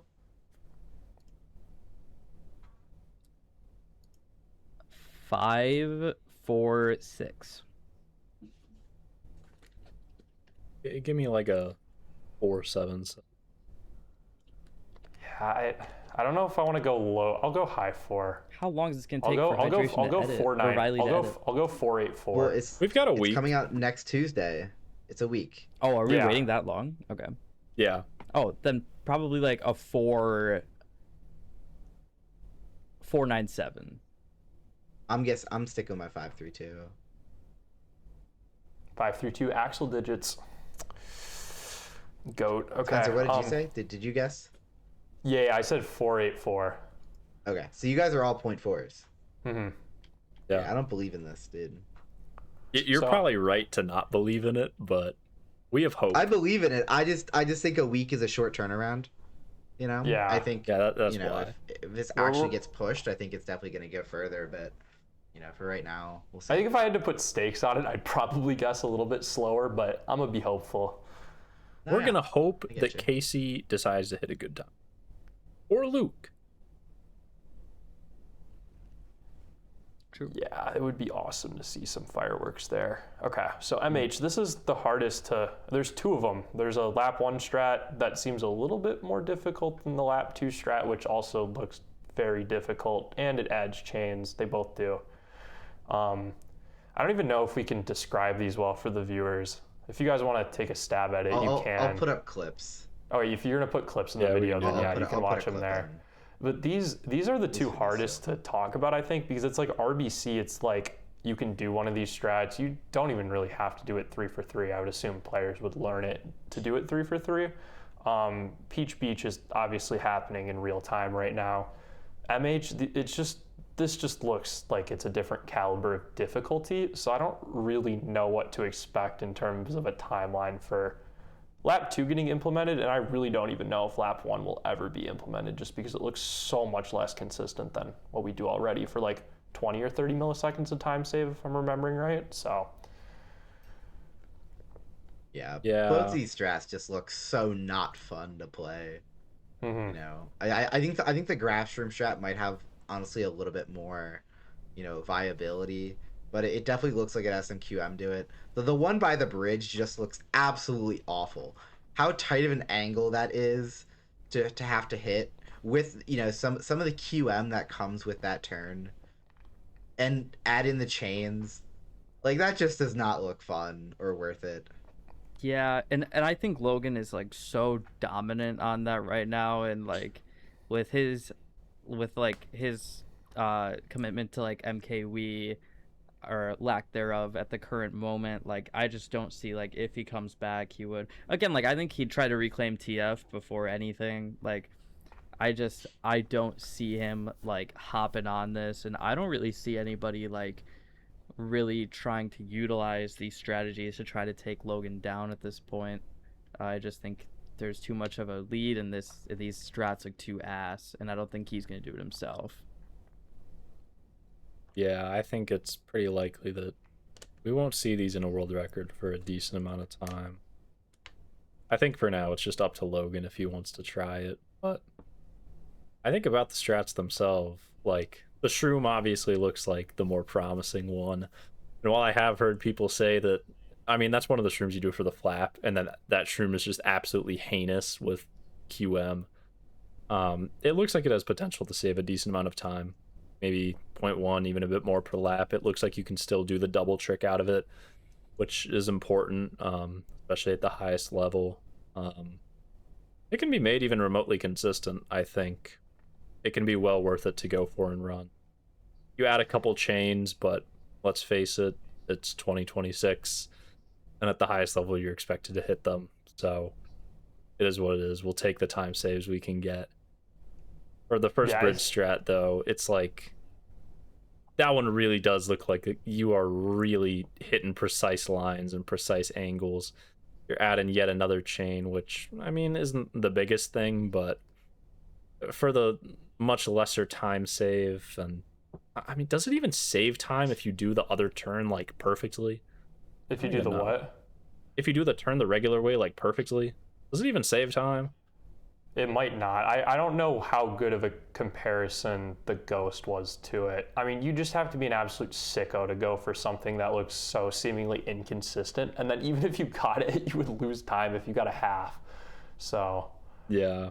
And I think the other problem with the lap 2 shrooms is, I mean, it's just going to change car patterns. I don't know if that's a game breaker for it at all, but it's going to make things different at least. Like, even if you can make the double out of it, the window for it would be smaller, right? In the clip, it looked a little rough. Yeah. I think if you're on like a wildly fast pace, it would maybe be a little easier. If you're on like a really good lap 1 going into it, but it seems like a pretty exclusive strat to like 142 level and beyond. For sure, yeah. I think we'll see it one day, though. I really do. It's also just a matter of like, as you get faster with it, I'm more concerned about the lap 3 car cycles that you'll end up encountering. I don't know how much room those have to spare at this point, especially with the blue car around the bend. Yeah, considering how long we were stuck outside of the 142 range due to the truck on lap 3, it's kind of crazy. In a relatively short amount of time, we cut it down Logan cuts it down 0.3, and it's like you have this strat. Logan could even go faster without it, and it's like, now there are so many other problems we have to solve here. Like, I could be wrong, or I could totally be wrong, because I don't really know the other MK games like that, but I feel like there's no way that MH car cycles aren't by far the most toxic, like, especially with how our game works in terms of wheelies being king for speed. Like that's how you maintain your top speed. It's like these cars do not let you go in straight lines. The cycles being especially the literally optimal straight random in lines. some of the older MK games does seem pretty toxic. But those aren't car. I'm talking about just like the car tracks. I guess I maybe didn't specify that. But like out of all the car tracks, like MH got to be the most toxic. I guess I forgot to Shroom say Ridge that. That's does my not bad. look fun. It doesn't, but Although the cars just move slower. I don't think the cars are too like, are too inhibiting. At least in terms of like severe pace locks. Yeah. So there's definitely something a little unique here. I don't know what the developers were on when they were creating MH, though. It is an insane track when you just compared to everything else they've come up with. Yeah. It was a great addition. As much as I hate it online. I do not like the track, but I think that's what just makes this game so cool is how many really unique tracks we have, and it adds so much variety, and they complement the game's mechanics so well, I feel. Yeah. Okay, I think we can get into our last point. This is the only one that's a little less like in-game related, but huge thanks to Will for coming out with MKWL. And even with its more in its beta form, it's still awesome. It's awesome to have a dependable site that won't be MKL. Like I know in the last pod, I think I tried to open it. It did not open. It's terrible. So to have a replacement for it is awesome, and I'm really hopeful for the future. One of the things I've always wished for is just full track leaderboards. And I think, I don't know, I might be in the minority here, but I do think that if we actually had complete leaderboards that were like mostly accurate, it would make stuff like AF, like a total time leaderboard, stuff like that. It would make that feel a lot more fun to compete against, because it's like, if I wanted to like look at my AF score, it's like I don't really care what I'm ranked on the players page, because I know there are so many other players who don't have players page accounts or don't have full timesheets on the players page, but in reality they actually do, who would have a better AF score than me that aren't on the leaderboard. So to me, it's always felt like, why am I even competing for a leaderboard that's like 60% full of the actual times? So I do think if we can get to a point where we can get full leaderboards on all tracks, and then all the other little quality of life improvements, like if you click on a ghost, you click on a time, you instantly get like the 3 splits and some other little information like the date set. I think those are all really good touches. Yeah, I think there's been some. Go ahead, Bickbork. How much would AF on MKWL set Mitch back in terms of being like champion? How much would adding like Casey and Z Cubed as people who have times above him hurt him in trying to beat Logan's AF? I don't know by how much, but it definitely would. Like, I just Logan, think... Yeah, that's surely got to affect Mitch more than Logan. Yeah. It can only hurt. I think the biggest change would just be not having flaps on there.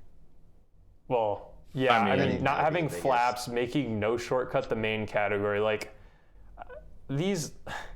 I know we'd love to talk about them, or we probably should save it for another video, but like no shortcut, it just needs to become the main category on MKWRS. Not even just like from the no shortcut is superior mindset. It's so hard to look for records when there are like 10 no glitch records sprinkled in with 22 glitch ones, and then you have the rest of the no glitch ones. It is actually hell looking for world records on the main page. So yeah. I know EJ's talked about this. Like, I don't care whether, the no glitch or glitch records are put first on the page or whatever. I just want them separated so I can find the no glitch records I'm looking for and don't have to dig through all the glitch records for them. Yeah, it would look so much more cleaner if all the no glitch records were just together. It would just make so much more sense. Obviously, that's not a problem for this site with how everything's going to be laid out. It's the kind of thing like when you look at Moo Meadows, the run after it is Mushroom Gorge Glitch, and I get it's the fastest time on each track, right? I completely understand that, but you're right. In a lot of cases, in most cases, I would say it's just a huge pain to find like an unrestricted no shortcut record, right? Yeah. I think you could almost do what what the flap tab is doing on MKWRS, like where you just have like a full 32 for each, just because there is like so many there's just so many categories that are glitched now, to where I feel like it would almost like work to just have it. Yeah, you can do that too. Have That'd both. be great. Have both at 32. Because then like the total time at the bottom, like if people care about the combined total of the game, like I feel like it makes sense to, you know, have them mixed together, like to see it from that front. Like I do think it inherently makes sense to like have the fastest at like time, and not like have the arbitrary community rules of like what's considered an ethical time, like, you know. Yeah, I think that's probably the better way to go. I just think I just hope something needs to be something- done. Yeah, just something. The one no shortcut, because I've heard rumblings that it could be a possibility. The one thing that I do really feel strongly about is we need real MG no shortcut back. ODB, yeah, it's not in the ground like a super slide. It's not clipping a wall. It's not skipping a key checkpoint, but it is so fundamentally different than any other no glitch category in our game. And because we've already decided our little arbitrary rules or whatever, like, it's just so frustrating that we have what I feel to be true no glitch categories on 31 of 32 tracks, but not 32. Like, it's not that I'm saying that I don't believe it should be counted as a world record or anything. I just really do believe that we need Mushroom Gorge as like a traditional no shortcut category back. And I think it's been missed for 2 years. So I think if you wanted to put that, if you wanted to make the no shortcut category the old category, I would be very much in favor. So I just do think that's something that needs to happen. I just think I think you're just drawing like a fine line, because it's just driving tech. Like, you know what I mean? I think it's just fundamentally like, different. Like, you're not doing a crazy cut. You're not like getting your, like, I don't know. Like, you're it's not completely different than RR being checkpoints. cart in my opinion. Like RR cart, like you're not. I don't know. It just, even that feels way more like no glitch than this to me. I think Were it's you gonna say important. that? This is just your feelings, though. Like, Isn't that what all of no glitch is though? if RR cart came out, if Ivan got his chain snatched in 2024 or 2025, whatever it was, people would be saying the exact same thing. Possible, easily. yeah. What were you gonna say, Matt? I think it's important to understand the context of, you know, how we ended up getting here with MG, and the issues with really whatever path we end up taking next. Because, like, with Flam, really, you know, he was working on the ODM strats for quite a while, but for most of that time, it kind of just felt like, you know, something out there that's, like, really cool to watch, but not truly in contention. And then just all of a sudden, in, like, the span of maybe a week or two, it was like, oh, this can compete, and oh, now he has record, and it's completely unbeatable with inside drift and all of that. And there was never really a period where community got to come together and figure out what to do with it. And you couldn't just say to Flam, you know, like, this is an awesome time, but it doesn't count as a world record, right? For sure. You had to give it to him. And then we kind of just went on with that for, I think it's been a few years now. I think one of the weird things about it is that, like, even for the task category, man, ODM isn't allowed for no glitch. The no glitch task is still a spear task. I think ODM counts as no ultra for task categories. And it just feels really weird to me that we have a difference there. And, you know, I don't necessarily, like, always agree with the tasks on everything, but I think they have a really good category system, you know, sorted out. But I think, like, I would like to align that if possible. The issue is, if we do move ODM out of no glitch, the question is, where does it go, right? And the obvious, you know, first answer is we make it no ultra. But then there's the problem of, you know, if it's no ultra, all of a sudden we have to allow wall ride for it. And so I don't know, it might just be something where the best solution is like it ends up technically as a no ultra category, like on MKWRS, and we just arbitrarily ban wall ride, and I really put it with spiral skip and rock hop. I mean, I think it's more about preserving like the spirit of the category, though. I don't think it's super important. Like, I mean, yeah, there has to be some consistency, but in these 3 gray area categories, I really do believe it's preserving like the spirit of the category. And honestly, it's my biggest hang up with making a 3rd category is like, obviously now you have to include GV Rock, but it's like you have CM No Ultra, and that's personally something I give very little respect for because it was never a main category at all, and it just feels really gimmicky. Like you're doing the same thing that you wouldn't a glitch to get, like the proper glitch runs to get out of bounds, but now you're just kind of arbitrarily finding your way into the checkpoints. But I think the bigger issue is Parkway. Like Parkway has been severely neglected over the past decade because it literally just is a no glitch clone, and it does a strat that skips a key checkpoint. And this is where I really think the best course of, we need to do something about this. We need to like get together and decide what we want to do. And the problem with that is I fear nobody's going to agree because this has happened before.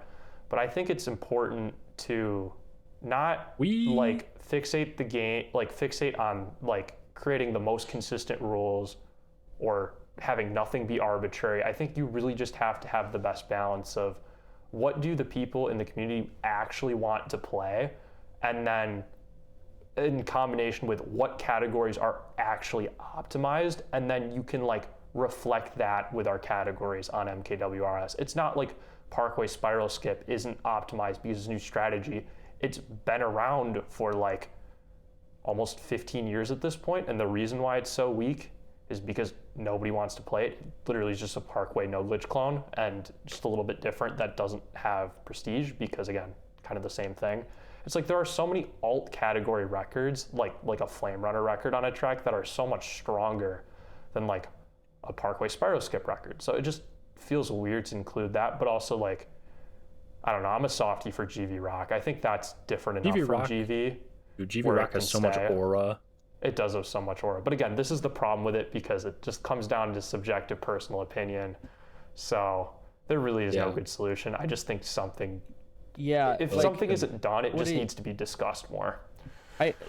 So you're suggesting, if I'm understanding this right, you're suggesting like, just like make the main category what people want to play? Well, no, you have your no glitch categories, like, and then you have your glitch categories. And then in the case of a Mushroom Gorge or a GV Rock, where there's like an actual played like middle ground where it's like a no ultra category, it's like for that category, for MG, it's like, unless people want to play it with wall ride, then I guess be my guest, I don't really care. But if people want to play that category like it is now, but without wall ride, then like make it a category where you can't use wall ride and have that be an official record. They can just not use wall ride, but they're gonna lose time. They're gonna lose ranks and time on that spot because they're not putting in the like, not the effort, but like I think that diminishing the people that are playing the harder, faster strats that other people don't want to do, I don't think that that's a good idea. And that's why this is such a tough situation.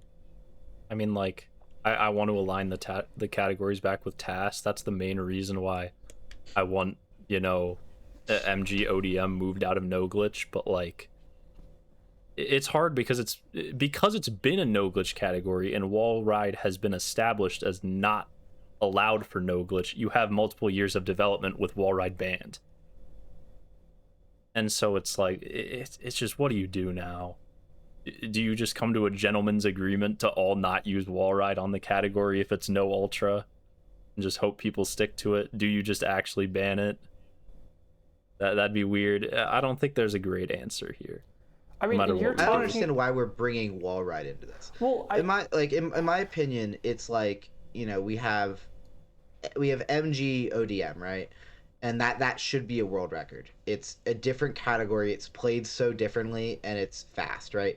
But we also have, you know, the older, you know, Flame Runner Inside Drift category that I think is so different, and also, you know, I think Alpern's run there deserves to be a world record, right? Um, I think the easy way is just to incorporate wall ride into the no ultra category. To say, hey, if you don't want to play ODM, just make it no ultra. I think the bigger issue comes in terms of, again, like you said, the community, you know, clear. We seem to want to have clear, you know, set guidelines for everything. And unfortunately, that's just not always possible. A lot of these rules, you know, and definitions were made in a different time, in a time before, you know, ODM and all these different, you know, categories, right? So there has to be some sort of, you know, I think there needs to be some sort of compromise in terms of handling things by a case basis, right? I think MG and GV both deserve to have 3 categories count as official world records. I think they're the I only agree. tracks that deserve that. yeah. I don't think Parkway or CM are, one, different enough, or two, you know, played enough and are serious categories and have the history. Spiral Skip you could argue, but I just again, like you said, it's a no glitch clone. Um, that's how I see it, and it doesn't conform to any scientific ruling. But as you said, it's like what the people want to play. I think what makes the most intuitive sense rather than the most, you know, statistical, you know, definitive sense.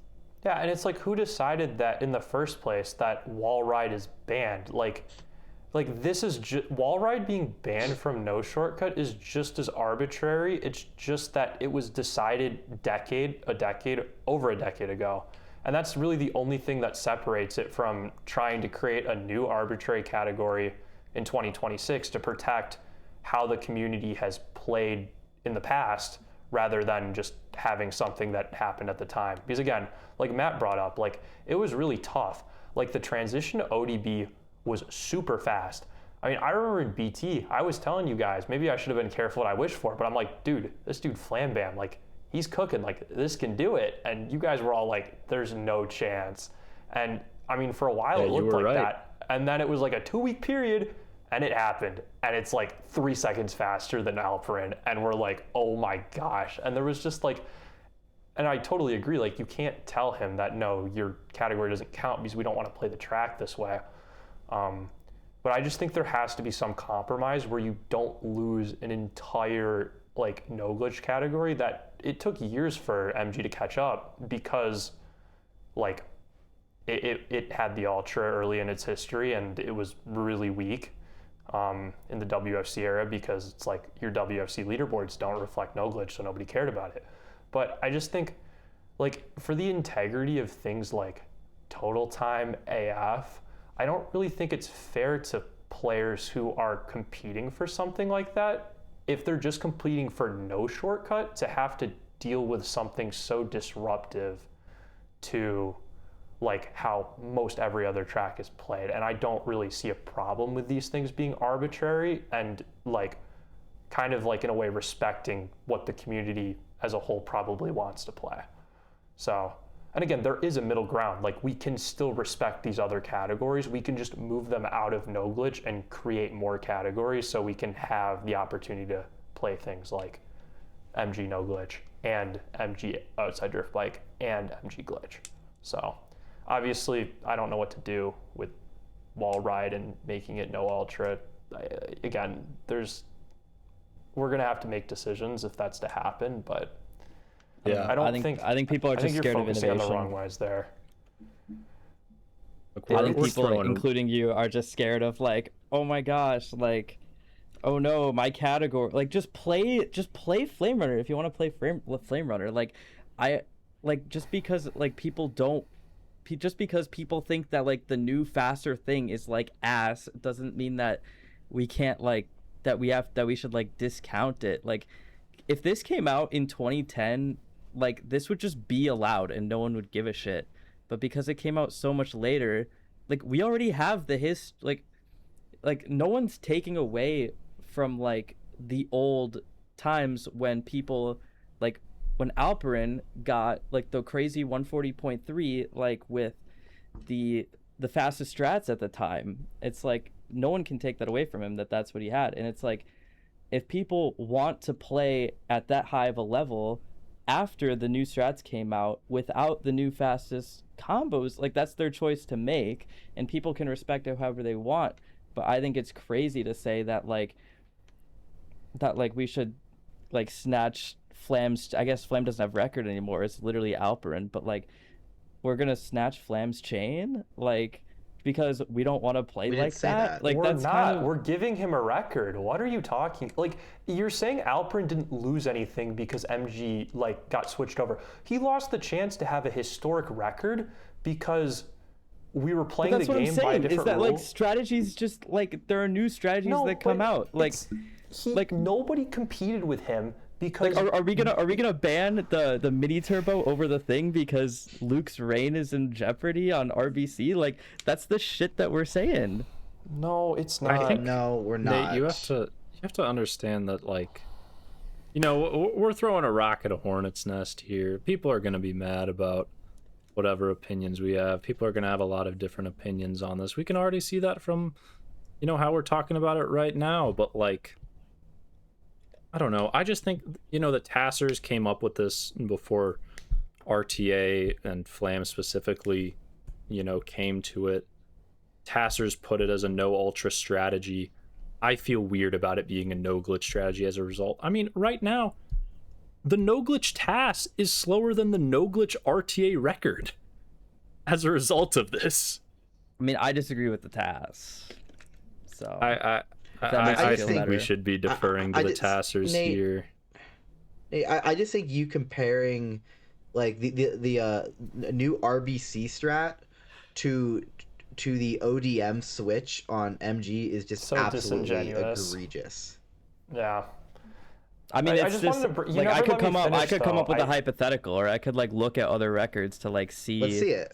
A different situation. What hypothetical do you have? First, I want to finish though.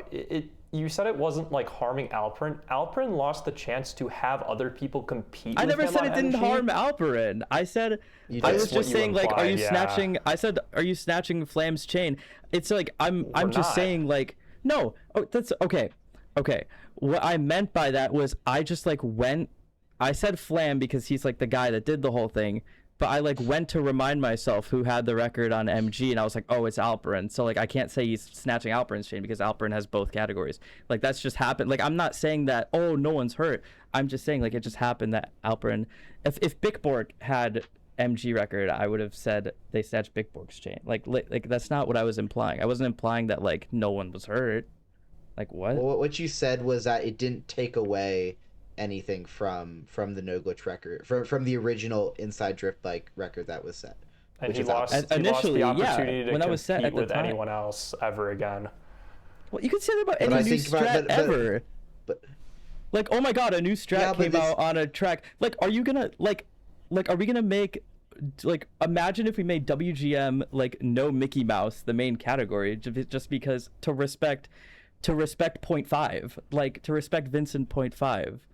You haven't brought up one strat change that fundamentally changes game mechanics over the bike you use. You're just coming up with strats that we found to go faster on tracks. That may suck, but yeah. Like, God forbid we found a new different. Like, when we're using a completely different mechanic that's specific. It would be one thing if MG ODB stuff happened on 5 other tracks. It would be a little bit different. I could see the argument that you're saying is just to man up and learn these strats. It affects one track. And who cares if it's one track? It's a new strat. Like, I don't understand. It's a new strat. Like, that's all it is. I mean, you like, could say a lot of the glitch classes. Like, RR Kart bypasses strat. out of bounds planes. Like, this is not new. You can NLC MT road. turn skip. You can have you seen the momentum that you can get on MT turn skip? Have you seen some of those clips? And that's no glitch. And I'm not saying that that shouldn't be no glitch. Yeah, I'm just these saying are some like other questions. I mean, you to be are. addressed I'm just saying someday, I'm just saying but- like I'm saying it should be no Yeah. like I'm saying you can have like crazy looking shit like in no glitch. Like that shouldn't be like I don't know, man. don't When know. I think of I the don't idea think of we're- MKW no glitch, I just think of it's just inside drift. I mean, RR's weird, but RR has an interesting opportunity where it's not just the cart moon jump. The rest of the track cart is completely viable. It doesn't lose that much time. If it was just the cart moon jump, cart would be cooked. It's like MG is 50% mushroom, and that's where you're getting a lot of this time, or all of this time save. It's not like the ODB or the actual bike that you're using is keeping up in any of the other portions of the track. I don't think that's a good argument or anything, but that's just how I personally feel and why it feels different than kart for me. I think it's also part of it also has to do with how ODM has the record on MG. You know, it's not like, you know, let's say on a track, you know, outside drifting bike just happens to be faster based off normal game mechanics. Like you're just drifting, you know, and wheeling and it's faster. When you look at the like momentum stuff that happens on MG ODM, it's just not like it is not anything like what should be intended to happen in this game. And I understand there are no glitch strats that are like that, but in terms of like Not nearly to that legitimate, extent. you know, game mechanics, not just like strats, but you know, I think in almost every scenario, the flame runner or the spear, whatever, was meant to move in a similar way. Maybe not in the intention, you know, in terms of like MT no shortcut, right? But it was meant to be able to do that sort of movement. I don't think this outside drifting momentum was ever meant to be a way that you could move that bike, you know, and especially to this extent. And I think that's an important note to make. It's not just the fact that it's a different, you know, vehicle type in terms of inside versus outside drift, but it's also the manner of how it's done. Yeah, for sure. Look, I think we're probably not going to get anywhere with this, you know, going back and forth.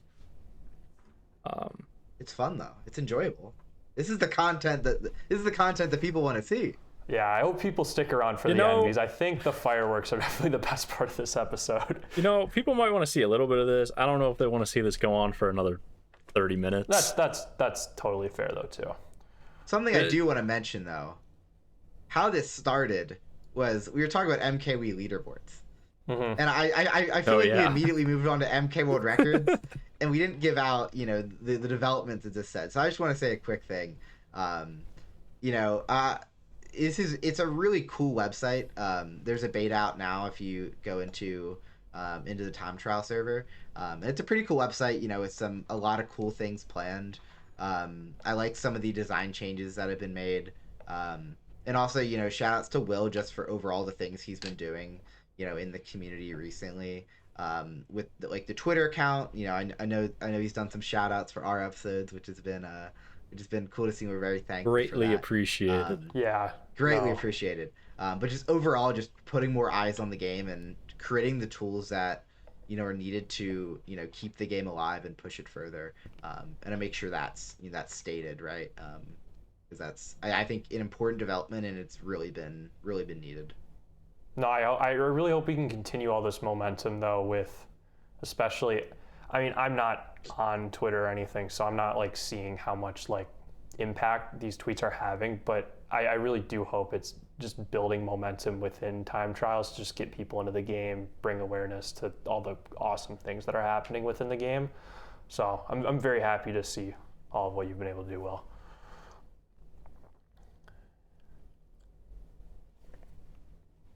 Yeah.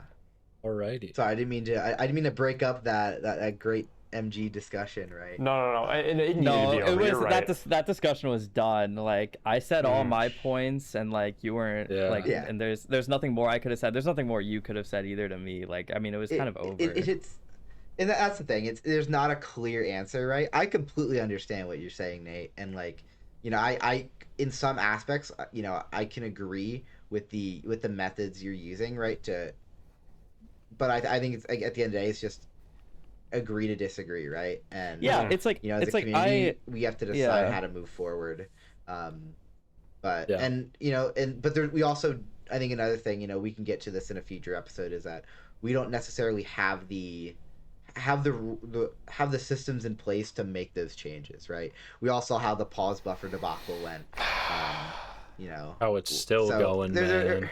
There's a lot to talk about there that we'll save for a future like. I don't even know if I want to get into episode. that, because I don't really think there's a great solution, which is why we haven't found one. But I think the only thing, like the only time that anything has ever happened was when Firestone like did the thing with RDH rail cut on no shortcut. Even people really disagreed with that after the fact it happened as well. So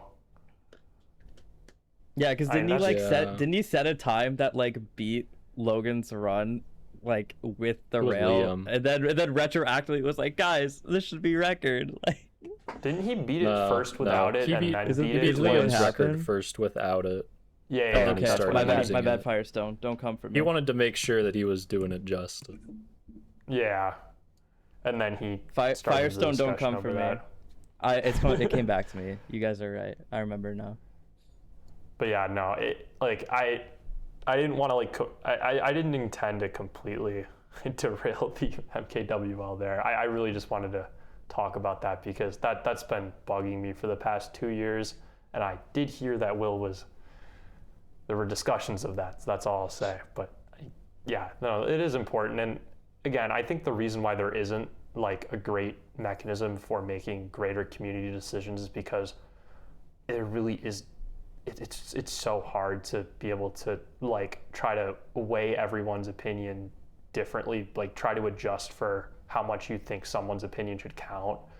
And then you have other methods where you just break off and make some elitist council. It's just like, I don't really know if there's a great way to solve this issue, because obviously both sides are true. Some people's opinions should matter more than others, but at the same time, you don't want to go too far with that. It's just a mess. Like, I don't know how you truly fix the problem.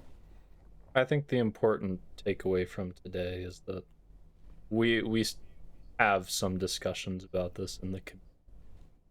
It'll take time. It'll be some rough waters in the process, but I think eventually we'll come to a conclusion. Is more satisfactory than just the sort of simmering that's going on at the moment. Yeah. All right. Before we end, do you guys want to play a game?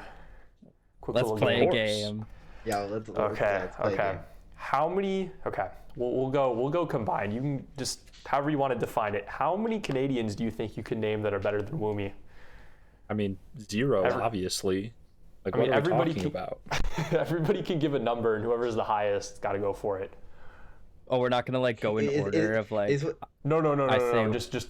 Can we bid? Like, is this like a highest bid has to do it? Yeah. If I say 5 and Nate says 6, can I then say 7? If you want, yeah, I don't care. I'll start at 1. I'll start at 1. Can I name 5 I think Canadians? I can comfortably name 7. Okay, good. We can start this a little higher. So go to 7. I think I can do 10. I think I can do more than that. I can but do I don't wanna 11. Start that high. I'll go 12. I think I could do 12. Bro, I'm gonna be real. I don't even know if I can name 5 Canadians at all. Matt, we literally talked about at least 3 of these guys in our. Yeah, but the other 2 are tricky. What about 3? Who's the third? We talked about, bro, Cole Yash and King Alex. Dude, spoilers. Yeah, King Alex. Dude, we Oh my can't help gosh. out whoever has to do this. All right, I'm Okay, saying 12. those- I said 12. I said 12. I'm not going higher. Dewey or 13? Spencer, do we have 13? Oh, I could do it. I'm gonna say 15. I'll give it to you for 15, 16, wow. Nate. I'll give it to you for 16. Well, actually, wait, hold on. How long do I Hold have? up. How long? We can give you like 5 minutes or give something. you a But the bit. other question is, do we want to go all time? Because I realize there are some Canadians who have more accomplishments, but are worse current players than Wumi. Are we going all time, or are we going like? I think we can ability? argue it on a case-by-case basis. Yeah. Okay. Yeah. Okay. I want to try 16. I want to try 16. All right. I'll give you Okay. 16. And if you're struggling at the end, we all can pitch in and help you. Okay. So wait, let me actually just write them down so we can keep. I have a so I can keep I'll track. write a list. Oh, you got it. Okay. I'm I not got it. cheating. I'm not looking at the leaderboard. I'm not looking at the tally points. All right. I wanna 5, clarify. 4, 3, 2, 1, go. Okay, we'll go with the big three. Cole, Yasha, King, Alex. Okay. And you can do online and too. then- You can do online too. Yeah, I know. Just like better time trial. Yeah, like if they're better time trials. Yeah. No, I know. Cole- I'm just. Yeah. Cole, Yasha, King, Alex, Zilla, Carter. Is that Are two you gonna different give me- players or one? No, think it's just Zilla's, one. that's That's just one. Boshi. Don't even Yep. question that one.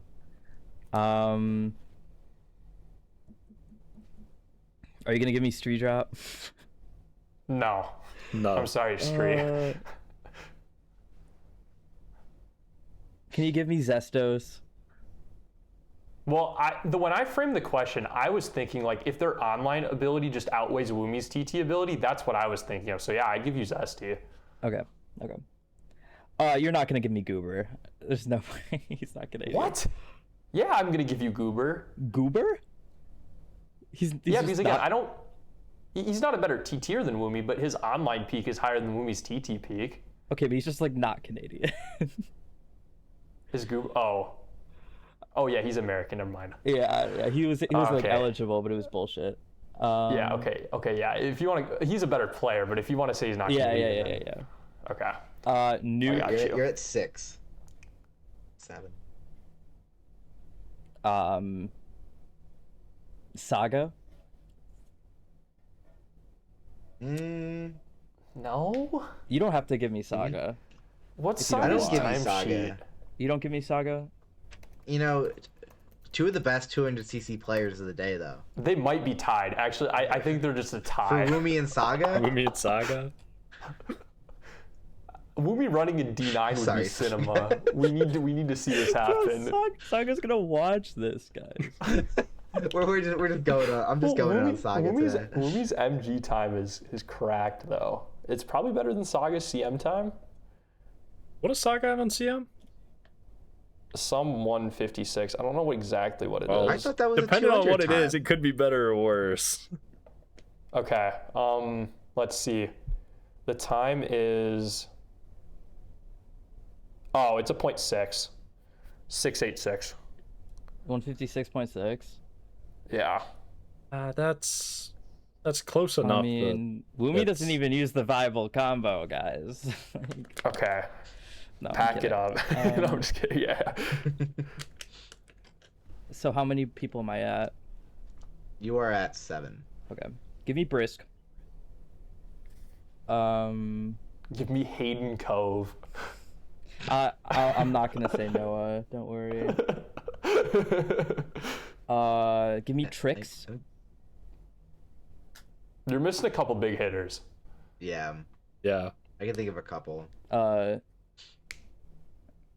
So that's 9. Mm-hmm. Give me Thunder. Easily. I already said Nuke. Oh, give me Kitty.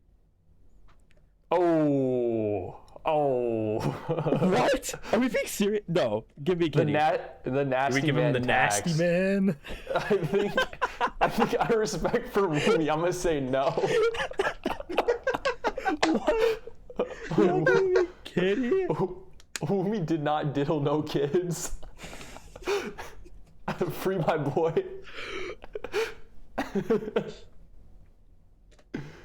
I mean, sure, you could have it. I don't care. You could give me kitty. I ain't If, giving Ri- it. if Riley writes it down, it's fine. If he doesn't, I didn't write it down. I deleted Okay. that shit. Okay. Okay, how many am I at? You're at 10. Do you want me to help you a little bit? Oh, no. He's got this. No. Daniel the Manual. Give me Daniel the Manual. There you Nice. go. Easy. That was one of the big ones I was thinking. Sunken Crane. You gotta give me Sunken Crane. There we go. Yeah. Yep.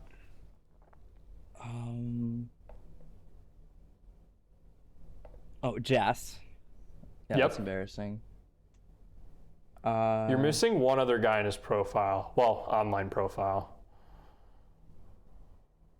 I'm missing an online You're player? at 13. A little bit older. I still think there's some huge TTers you're missing. Yeah, there are. Pretty big TTers. I, mean, the I was online only player thinking that of I'm the thinking TT of list. TTs. I was thinking like if we're doing online players, I was thinking TT skill. Which is why I probably why I bit so. Is there like, is it Yeah, like, you could've went is higher. it like neuro? Yep. Okay. But there's thought he other was- TTers that you're missing too. Yeah, for sure. Because you had Trix and you had Yas. I was wondering when you were getting Neuro. You're at Oh, come 14. on. You need Oh two my more. gosh, Nate. I can think of 2 more right now. Oh no. Big names. Think the Wii wheel. What? Oh my god, you're fried. Oh no. Canadian Wheeler? Are you serious, bro? Mikey? Yes. Okay. I thought he was. Whatever. Bro, how? All right, one more.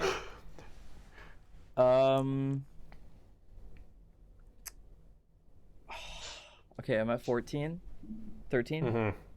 You need one more. You're at 15. I'm at 15? I need. Okay, come on.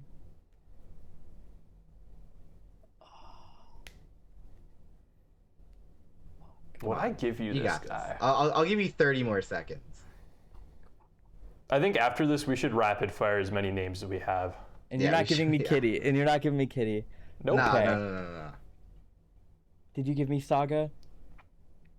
No, Oh, no, okay. no, I don't give you I'm Saga. at 15. Okay. 15 more seconds. No Goober. No Noah Cove. 5 more seconds. Oh my gosh, bro. 3, I can't name a character. Arbitration. 1. Yeah, 0. no. All You right. lost me. Failed the Dude. challenge. Damn. All right. Jake Yep. H. Nara. Yep. Oh, Jake Harrison. Holy shit. EXO Ethan. Yeah. There's Matt. Canadian Matt. You could have even thrown a Jack Can in there and I would have had to give it to you. Jack Can, bro. Nah, there's Jack gotta be Can's a- not setting a 141.3 flame winner. Yeah, but we ain't never hitting D3. Is there any of it? There's definitely other guys I'm missing. Oh yeah, I would say Embrez probably overall is a little bit better. Yeah. I was never gonna. I'm say looking right now. Ambrose. I He's just want to French see if me. like. I just want to see if there's anything we were missing. I don't. Canadian Tops isn't even on MKWii leaderboards. It's on MKO. No, and it is. You gotta go MKO through the is drop up down. right now. Oh my gosh. No, it's not. I don't. Four Vex, I'm- Nate. Four Vex.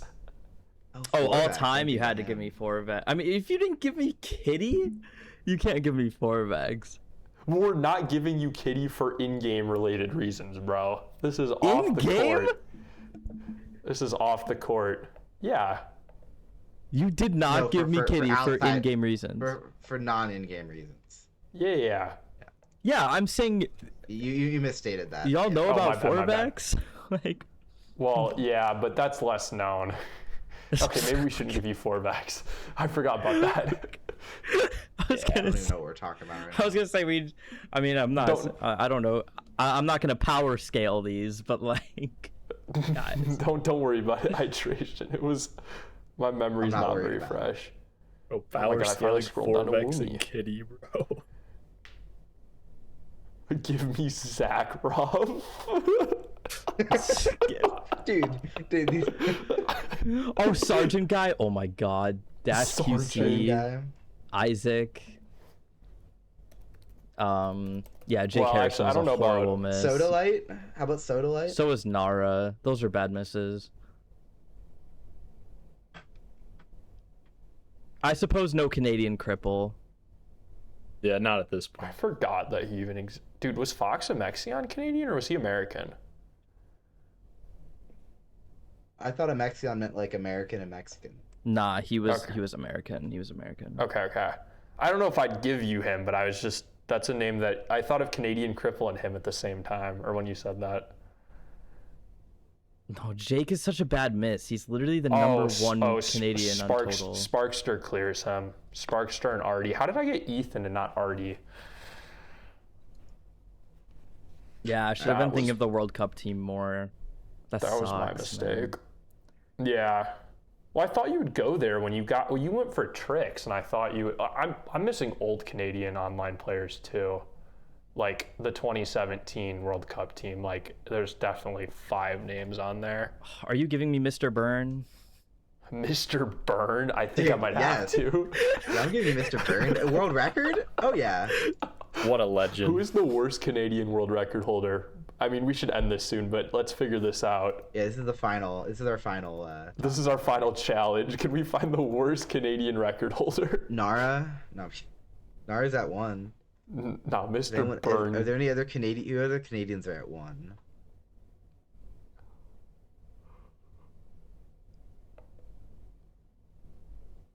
There's Jas, Nah, not him. Gorvax, and Matt. Who is Matt? Like Canadian Matt. I don't know who that is. Hello. Canadian Hello. Matt. Oh, there we go. We're back. He's an 08 guy.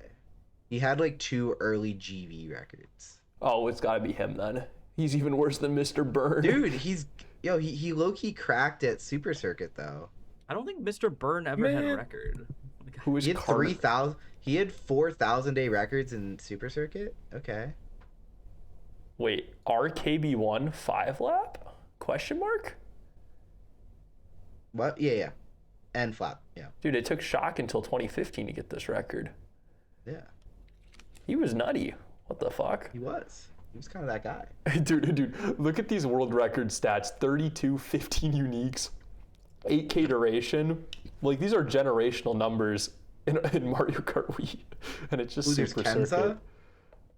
Oh, that Kenza was a name that I was thinking when I asked, like, are we considering all-time greats better who are worse? Like, I was literally thinking of Kenza, Yeah. and that name slipped my head. But oh, I also forgot to mention in the previous episode, I said Cole implemented Moonjump, which he did. He also just switched the track to Bowser Bike. I don't know why that also slipped my mind, but Kenza was the other Canadian there. Made me remember that. Wait, I completely thought Mr. Byrne got a world record. I did too. I guess he didn't. I didn't realize he didn't. I didn't realize Kenza had 7. I knew he had a couple, but I didn't realize he had 7. I think I just got confused with him and Haunted McRae. Raceway. Yeah, sounds about Just because like there's Mr. Byrne, Mr. Bean, and McRae, like they're all like similar looking names. You know what I mean? In the early days McBean. of the glitch. Yeah. Was Mr. Byrne McBean ever and Mr. close Rarin. to a... That's your next alt, Bickbork. Was Mr. Byrne ever close to a world record? Surely Goldmine, right? Yeah, he had to have been. Close as a. I don't know. He Oh never my even God. got it 32, so he couldn't have been that close to being. I don't know why I think this is funny, but these names are consecutively listed on MKWRS with 10 records. We got Brett, Mr. Bean, David, Alperin, Troy, and Core. I think that's a really funny Oh, group of Lord. players. Bro, Alperin is in some rough company. Alperin's in hell. And Xeno right above that. Yeah. Yeah. Oh, Michelle with 10. How many of these were after April 08? 2 of them. All right. I think we're good here. He's the GOAT for that database. Anyways, yeah, we have Yeah. rambled way too long, way We are too off You topic. are big right now. I hope y'all enjoy. I mean, I hope that we can recap records more within actual videos. I think with all the the flurry of activity, we felt a little behind, and we kind of wanted to dedicate episode 3 to go over it. We didn't really want to do more list content episode 3 after doing such a larger project with the first 2 episodes. So I do think we want to just incorporate covering some of the latest TT happenings into the show. I don't think we're going to do a show like that for a while. We might have emergency pods if really crazy stuff happens. Who knows? But yeah, no, I hope y'all enjoyed. I think we'll definitely be doing more discussions like the little MG debate. And I really hope it's really not about us debating. It really just needs to spark a greater community debate so we can actually have progression and closure in that regard, because it really is just a case of nothing's happening and it just feels unresolved. Even if the decision is what I don't even if I don't get my way and it stays the way it is, that's fine. I just rather there be a decision. But yeah. I think this will be all for episode 3, and see y'all in the next one. Yep. See you guys.